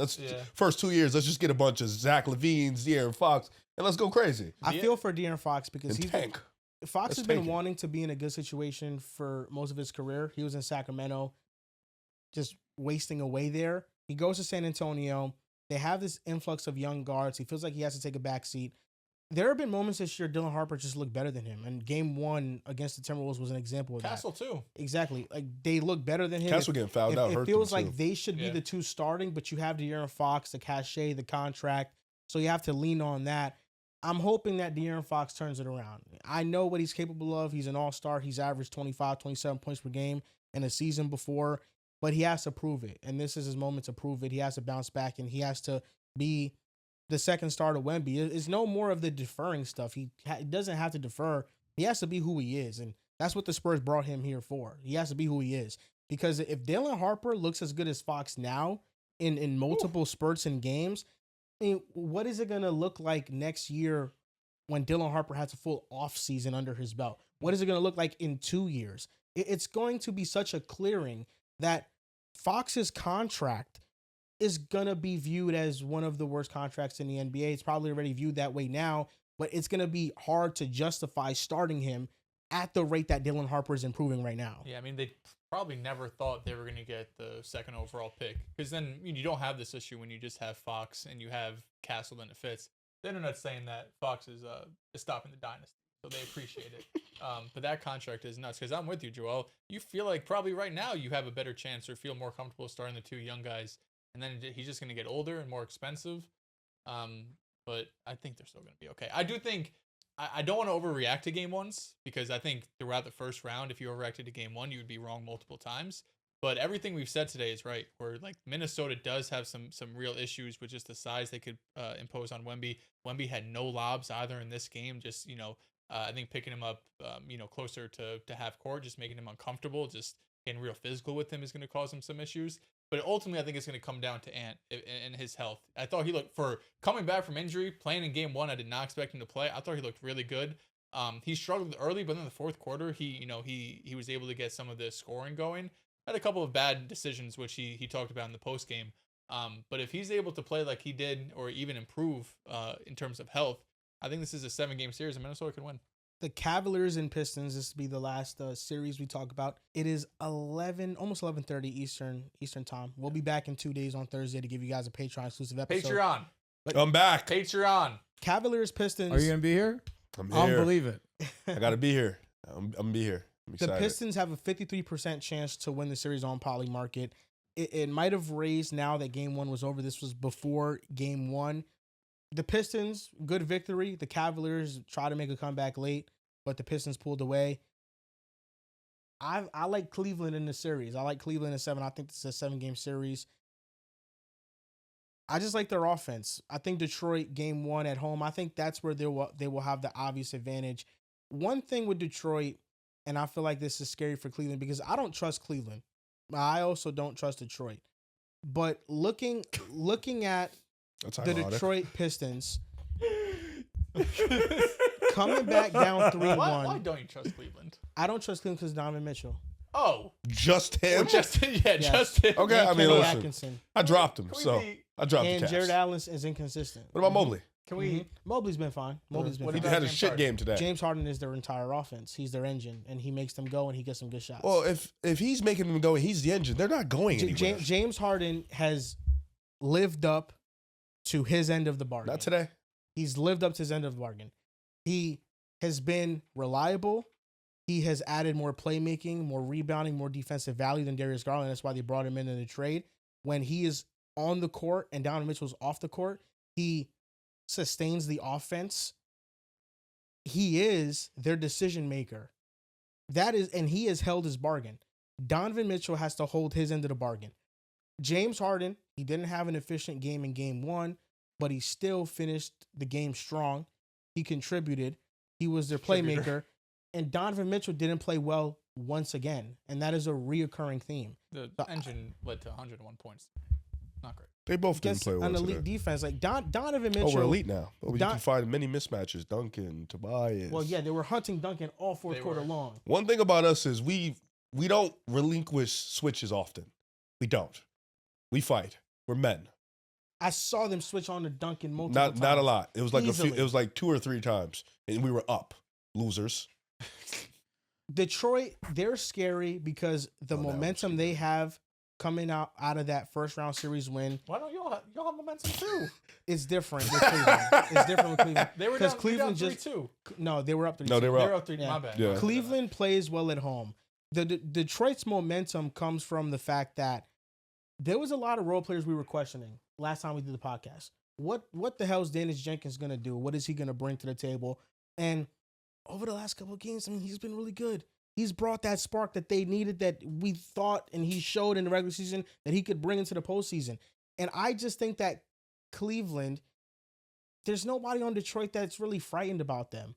Like the narrative around them is that they're soft and that they have no elite defenders to throw at you at all. No. Versus Orlando, they actually had size and they had good perimeter personnel defensively. Cleveland doesn't. Their best perimeter defender, you can argue, is Dean Wade, and he can't shoot, so he stifles their offense somewhat.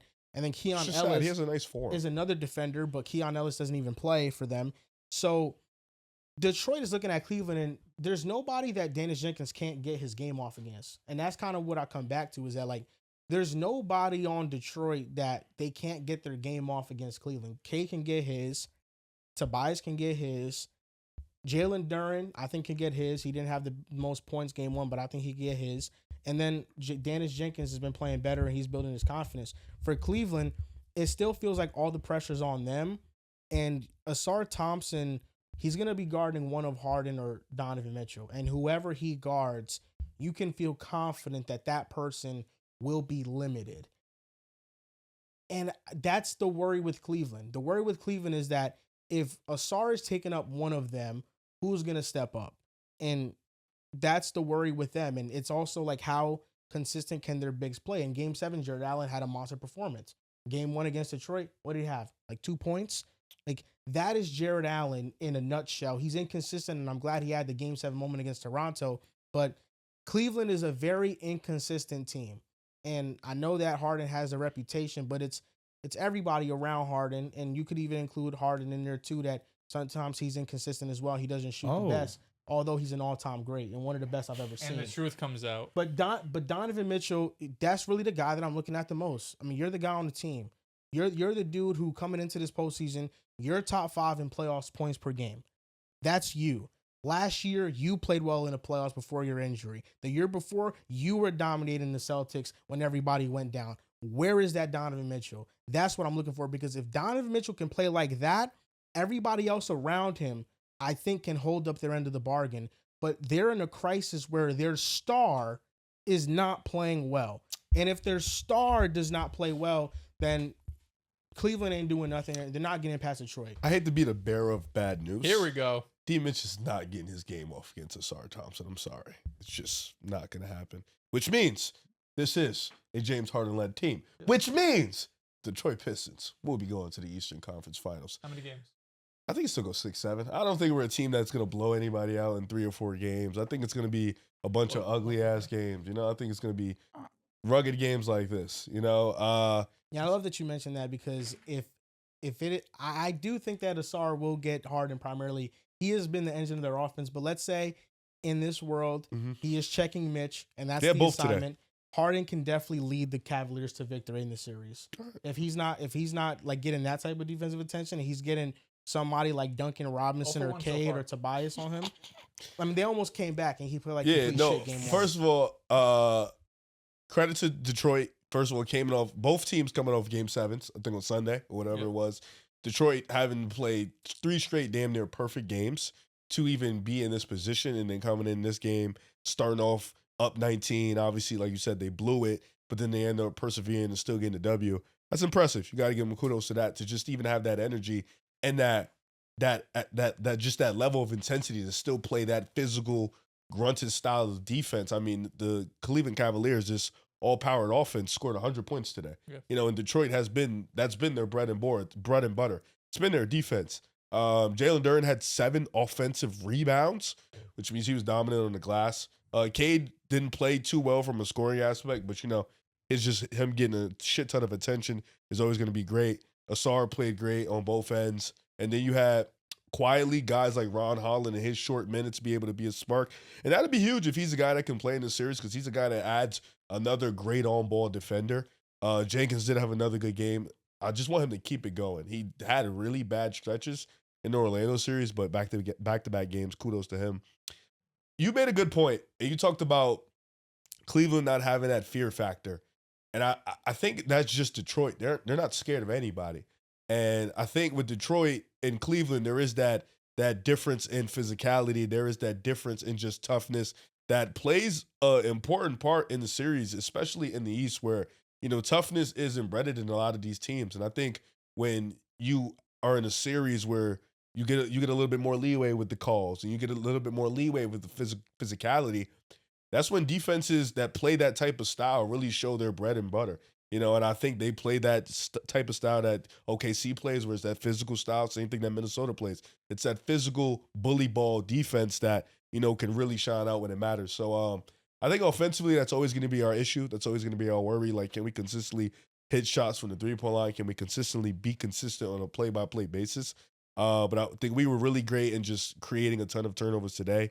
We hit the 3-ball at a cool little rate today, you know, which was better than most nights we do hit it. And I think any series we play going forward is going to be super tough, because I think we just don't have the offense to just completely dominate teams. I think it's going to rely fourth quarters down the stretch. You know, maybe we go up like 5 or 10 points, but for the most part, we're going to get these games out the mud, because I think that's just been our style all year. Yeah, I mean, it was in the first half of that game, you were up, I think, 20 at one point in the first or second quarter. But yeah, I agree with what you're saying in terms of the Pistons aren't built to blow out teams by 20 plus points. I just don't think they just don't have the offense or the 3-point shooting to be able to just run it up on teams. So a lot of it is going to be lower scoring like we saw today. A lot of it's going to be physical like we've seen throughout the season for Detroit. It's interesting going from the Orlando series to Cleveland, because I feel like Cleveland's a more skilled team. But it's just complete opposites in terms of the offensive players you're playing, right? When Franz was healthy and Paolo, where you have these big physically imposing wings, that can get downhill and finish at the rim, compared to Donovan Mitchell and James Harden, who are obviously these, smaller guards that can rely a lot on jump shooting. And then Harden, of course, being the great playmaker that he is. It's just going to be a different style that Detroit is going to have to deal with. But they showed throughout this regular season, that one thing they're going to do is defensively, they're going to fight their ass off. Even like you mentioned, when you try to hunt a Tobias or hunt a Duncan Robinson or someone that, you're able to get an easier jump shot or just get past, they're going to try their hardest to make it difficult on you, whether that's to deny the switch, or of course you're going to have someone at the rim, whether it's Stu or Jalen Duren, to try to make things more difficult for you. But I think Detroit's going to win this series in 6 games. Cleveland, I think, showed some flaws in the first round, and there's some similarities I think you could draw between the Toronto Raptors and Detroit, just being two physical teams that are going to rely a lot on their defense. Jared Allen, it's going to be interesting to see what he does in this series. He got less than 20 minutes tonight. I didn't think Evan Mobley. I think really both of their bigs, struggled at times in this series. And same for Detroit. Jalen Duren had a lot of ups and downs in that first round. I think some more downs, even though they came up with this series. But we saw in the fourth quarter, when they really needed a bucket, things got simple. It was Cade and Duren 2-man game. Cade was able to get downhill, and Duren was able to just get a couple of easy dunks. And if you're able to get him going earlier in the games, at least earlier than we saw in tonight's game, it's just going to make things easier for Detroit. But I feel like they're just the more complete team. They showed it all season long. Game 1 was a really good win, because they were up big, but Cleveland did make that comeback in the second half, where they were able to hit some shots in the fourth quarter. Harden was really struggling up until the fourth, and then you saw him getting downhill more. You saw him getting to his floater. You saw the playmaking, open up some. So I'm sure that'll move over more into game 2. But I like Detroit winning this series. For me, it's simple. You struggled against a similarly built team in Toronto that went a hard-fought 7 games, but you're now facing the better version of it in Detroit. Better defenders, the better offensive player. Do they have better defenders in Toronto? I think so. I think they have the best defender, I should argue. They have the best. Is he better than Scotty? Defensive-wise, I think considering what he means on the perimeter, I would say yes. I His think athletic- you could argue Toronto has more better defenders. 'Cause Like volume wise. Yeah, because I look at Toronto with Jamal Shed, Scotty, Jacoby CMB. Walter, Jacoby Walter. CMB. Mhm. I think they got more individual defenders on the perimeter. With the Pistons, it's Asar. You and have to then count Cade. I don't think he's like a great or elite defender. Like he's not somebody that you're looking at like, oh man, he's gonna hold me to an inefficient night. But you're not picking on Cade defensively. You can. You Who can. does? You can. He's not a lockdown defender Wait, but who does though? by any means. Have you seen Who Cade does? get torched? I mean, Cade, I think is a good defender, but K was guarding Harden this game. I don't think he's the level of like CMB or Jamal Shed on the perimeter now. I mean, he has more size than Shed. he does, but So that matters. Shed is like he will get up. See, and but do a I drill. also think what's more important is that you get this version of Duren where he's bullying Mobley, he's bullying Jared Allen because he's just stronger than them, and then on top of it, beef stew. It's that combination of big. They're gonna out physical the Cleveland Cavaliers, and then on the perimeter, Asar Thompson's taking out one of these two. And if Donovan Mitchell is going to continue to struggle, if James Harden is going to continue to turn the ball over, where I think he's averaging over 5.5 turnovers a game this postseason so far, where whether you're right or wrong, where I think you are right, he is And their K engine. was picking Harden up 94 feet, dog. I think you are right. many stars He do is it? their engine. He has to do a Detroit. lot more than what you anticipated because you relied on Mitch. Unfair of him, but the reality is reality. He hasn't been the most efficient version of stuff. He's not taking care of the ball mainly. Going up against this physical defense with a better offensive player, and you're not going to get away with Jared Allen and Evan Mobley going up against a inferior front court. That's not going to happen this time around. Jared Allen is not going to have a career high night like he did against Toronto. It shouldn't happen, I should say. And Jared Allen, we can give him props for what he did in that game 7. He was crucial. I just think Key. CMB is so much smaller Key. than Duren. They were not going up against the size that the Pistons have to offer. And again, you mentioned it, which is true. The momentum is just on the Pistons side. But how I see it, it's really as simple as you are facing the souped up Toronto Raptors and you went 7 games with the Raptors and it was close. It was a great series. Could have gone either way. That's where I just can't see it. I can't see the Detroit Pistons losing this one. it's just Imagine game a one. Pistons Raptors series. That would have been Boy, nasty, man. we need like It 2 would more have fed games. That would families. have been like The 85 Raptors It would have fed 83. families. Yo, bro. What I would have So the done. Raptors would have won? What They I would could've have won. done to watch I don't know. Scotty Barnes lock Cade's ass up. I mean, yeah, you could think it. You could hope it. You He's could pray not for locking it. him up, bro. They just don't have it. You're just the luckiest human being on planet Earth that Franz Wagner got hurt, and now you get to talk this shit. Aren't we all lucky? Why? At one point of our lives? We're alive. Yeah. So cool. Like, think about how many nuts and Listen, you know what I there's mean? there's 2 sides of the coin. You can say we're lucky that Franz got hurt, and it's a fact. Franz, when he was Not where playing, you. I'm saying there's 2 sides of the coin. Where there's a side where if Franz was healthy, they probably do win, and that's fair. There's also a side where luck happens, and bro, whether you want to admit it or not, they had 3 opportunities to end the series. They did. They had they had Apollo 40 ball to end the series. Did all they It's could. just Cade Cunningham's definitely did all they could. stats pre Franz injury. Yeah, outside of game 1, Franz injury. outside of game 1, he wasn't like he struggled in game 2, and then game 3 and the 4th, he was great. But outside of that, he didn't play that I well. agree with you. Then Cavs game don't win game 1. They don't win the series. yeah, They game were 5, 0-3. 6, and 7, Yeah. he was awesome. No, 5, 6, and 7. Cade Cunningham was. He was. Wow. But then like, I don't know what you want me to do with that information. Like, I'm No, sorry. you're just lucky, and now you get to talk I shit. mean, if Bane plays better, your guy, they probably win. He played like shit. he did. Usually, If the team Suggs that plays wins is the better, lucky team. if Suggs hit open looks, Usually they the team probably that win the wins is lucky series. team. No, but he's lucky. No one else. I think That's that the fair. You know what I'm Cavaliers saying? just need They to. got unlucky. They need And to Embiid came lean back. into what they do best. Like the Cavaliers, what I've been frustrated with Kenny Atkinson in the playoffs has been he throws in some defensive slanted lineups and it hurts their spacing completely. And I feel like that's where a plethora of Harden's turnovers come from when the floor is just so congested because there's no shooters on the floor. Dean Wade is a good defender and he is very impactful for them. But he's misses a lot of wide open threes.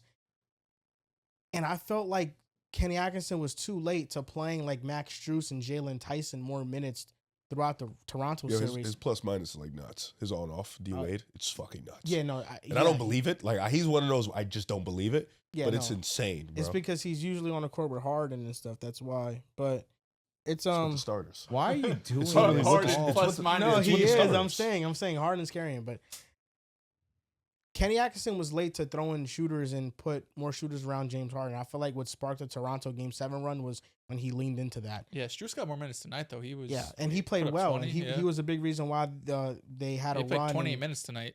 Yeah, so I feel like if Cleveland leans into more of the shooting lineups where they have Harden, Mitchell, Strus, Tyson, and like Mobley, Like, Allen. he was guarding I Harden. know he was Like, kind why of did he, talking like, out of he his was ass. guarding Harden. I don't know why why do you're you say talking that? like that about Cade. I think Cade's a good defender. Also, but, you need to give Tobias his flowers. Yes, you do.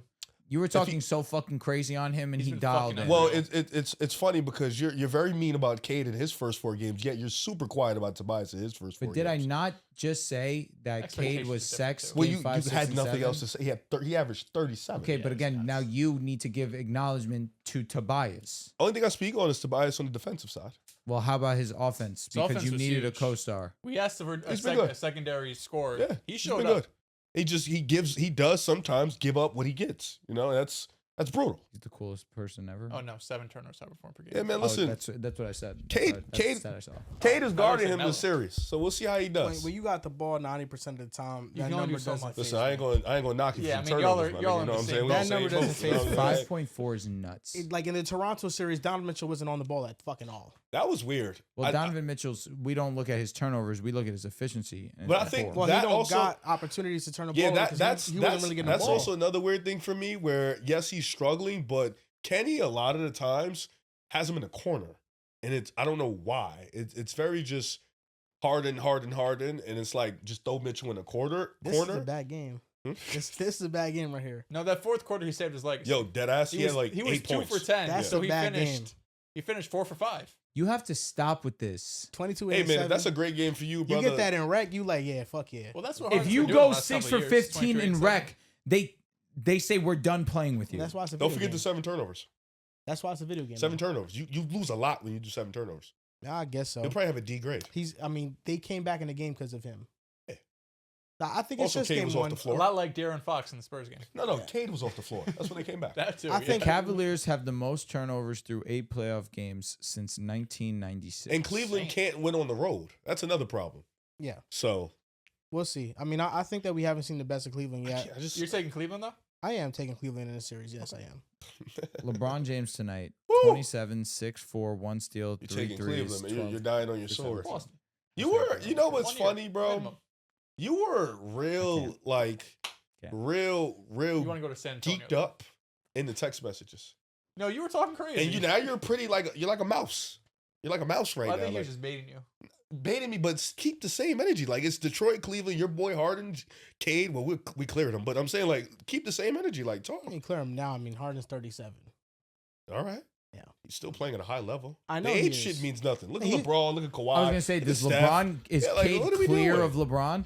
Remember that? No. 50? But that's different. 50 What? players That's different. better? He clears LeBron. Stop. Today? Clears him. He's Bro. he's better than him for sure. All right, he's better. I won't be rude. It Go, clears is that's go. what I'm saying. All Like right, I won't clears be rude. Go. I won't clears be and rude. LeBron should never Go. like there's only few players in the league that clear Okay, that's LeBron fair. right now. I get it. Go.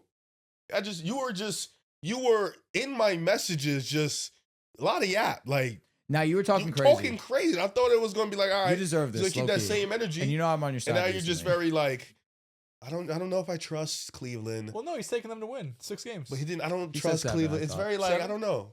No, I don't know. I mean, I could not trust Cleveland. Okay. You trust them to win on the road, game 7, something they haven't No, done. I don't think we've seen the best version of them. I think that Okay, when are we going to get that? their version? offense, Game they're 2. going to click. They're going to click. We're you know? waiting. Game 2 of They the It's going to got- be they got game moments. 7 on It's the a road. long series. It was only game 1. For sure. And Fill out game. what I was passionate about was you only highlighting efficiency to knock Harden's performance and what he's meant to the Cavaliers throughout the playoffs. That's Harden- not really what I was trying to do. but Harden I feel has you. been the best player for the Cavaliers in the playoffs. And that's why they're going 7 with the Raptors. That's not a good thing. No, and I want to say I think kudos to Toronto for making it tough, and if BI probably sits out a little earlier, who knows how that it shit is a looks. good thing. But If Cleveland Garland was replacing him, Cleveland would have been out. Huh? If Garland was replacing him, Cleveland would have been out the playoffs already. Garland probably might not even play again. He's dealing with a toe. So That's probably why right. I'm saying Harden But like, has bro, lived up okay, to his end if of the Garland bargain. doesn't play, holy shit, they lose in 6 or 7 in Toronto. Harden plays, holy shit, they go to Game 7, win Toronto. They win the series. Harden being and they there might lose right now. is the reason why they won the series despite the best player on the Okay, so team playing you like traded shit. Garland because you were tired of second-round exits to go get Harden so you can be second-round exits. They traded necessarily. Garland because They- I'm saying Donovan Mitchell is hypothetically, supposed like- to be the guy. Oh, yeah, I'm with you. He's playing like That's shit. why. And He's playing like shit. I was taking a look at the trade the other day. I was just interested. And the Jazz traded away Donovan Mitchell to the Cavs, and the Cavaliers traded Lauri Markkanen, Colin Sexton, Ochai Agbaji, and about 5 first-round Yeah, picks. 5. Did you find out who the 5 were? 2025 first-round pick is the beginning of the start of the picks. Oh, shit. And that was traded to Phoenix, and Phoenix drafted Rasheer Fleming with that pick, if I'm not mistaken.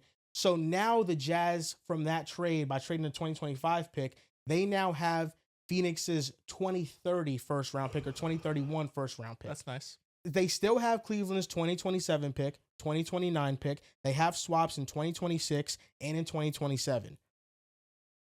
That's how much they traded for Donovan Mitchell. The Cavaliers believed in Donovan Mitchell that much. He's about to be a The- Piston next year. The Cavaliers believed in Donovan Mitchell that much that instead of having a core of Garland and Mobley and Allen and Markkanen and drafting around them and filling out the roster, they got Mitchell, and then they said goodbye to Darius Garland because they said, Donovan Mitchell, we believe in you. We think you're a franchise star. He's up and eligible for an extension this offseason. He has a lot on the line. Like he has to play well. Harden is the reason why they won against Toronto. If Donovan Mitchell played like how we know Donovan Mitchell can play, they probably win much easier. And that's why my main gripe with Cleveland and why I don't trust him is because Donovan Mitchell has been ass outside of the first 3 games of the playoffs. We can be fair to Donovan. He is Donovan. We need him to be better. Agreed. It's been tough defensive matchups for him, no? I still don't give him For that pass. both of them. Yeah, I don't give him that tough. pass. I think where You don't give it to him because he's Donovan. Yes, Yeah, exactly. and I think we have to hold him to that standard. I And think that's fair. fine, He's but been a I think- playoff riser throughout his career. He has been. Yeah. But I think At least the it's- last 2-3 years. But I also think that it is also a fair thing to say yes, he's going up against good defensive he is. comp. I think he needs to be better. I also think where Agreed. you were getting what I was saying misconstrued was you thought I was giving Donovan a pass when I wasn't. Said we don't need to go into depth on why Donovan Mitchell was playing like shit because we all agreed collectively he was playing like shit. It was you was just ignoring the fact that Harden was not scoring efficiently, and that helps the offense.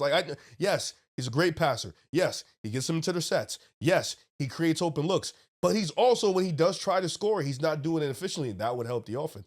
That was my thing. I was just like, yo, nobody's playing that good to where we need to be celebrating anybody. Like, they went to 7 games because their big 3 was up and down the entire series. And Mobley's another guy who keeps getting no clue why he keeps getting passes for why he plays like shit. Because tonight he was horrible. And in the beginning of the Toronto series, he was terrible. And Scotty Barnes ate his lunch all series. This is a guy that's in your class, went after you, and you are just letting him abuse you up and down the court. And that's another guy who, you mentioned the draft picks. Well, if Donovan Mitchell leaves this summer, Mobley, this is going to be your team. This is going to be you're going to be the guy. And you need to play better. If he does, because he's due for extension. He's up for an extension. He's extension. going to be 30. And if the Cavaliers don't want to give it to him, which I wouldn't give it to him based on how he's played, you have to make some decisions. Piston as hell. Listen, number 2, slide over there. We got you. Have a real playmaker type shit. We have one. That's what I'm saying. Like he'll have a real playmaker. Yeah, he'll have the best in the game. Tatum exists. He doesn't play. Tatum exists. He just played. Now he's not Just a one not game. play guy. Huh? Jason just one Tatum. game. Now I'm gonna be honest with you, bro.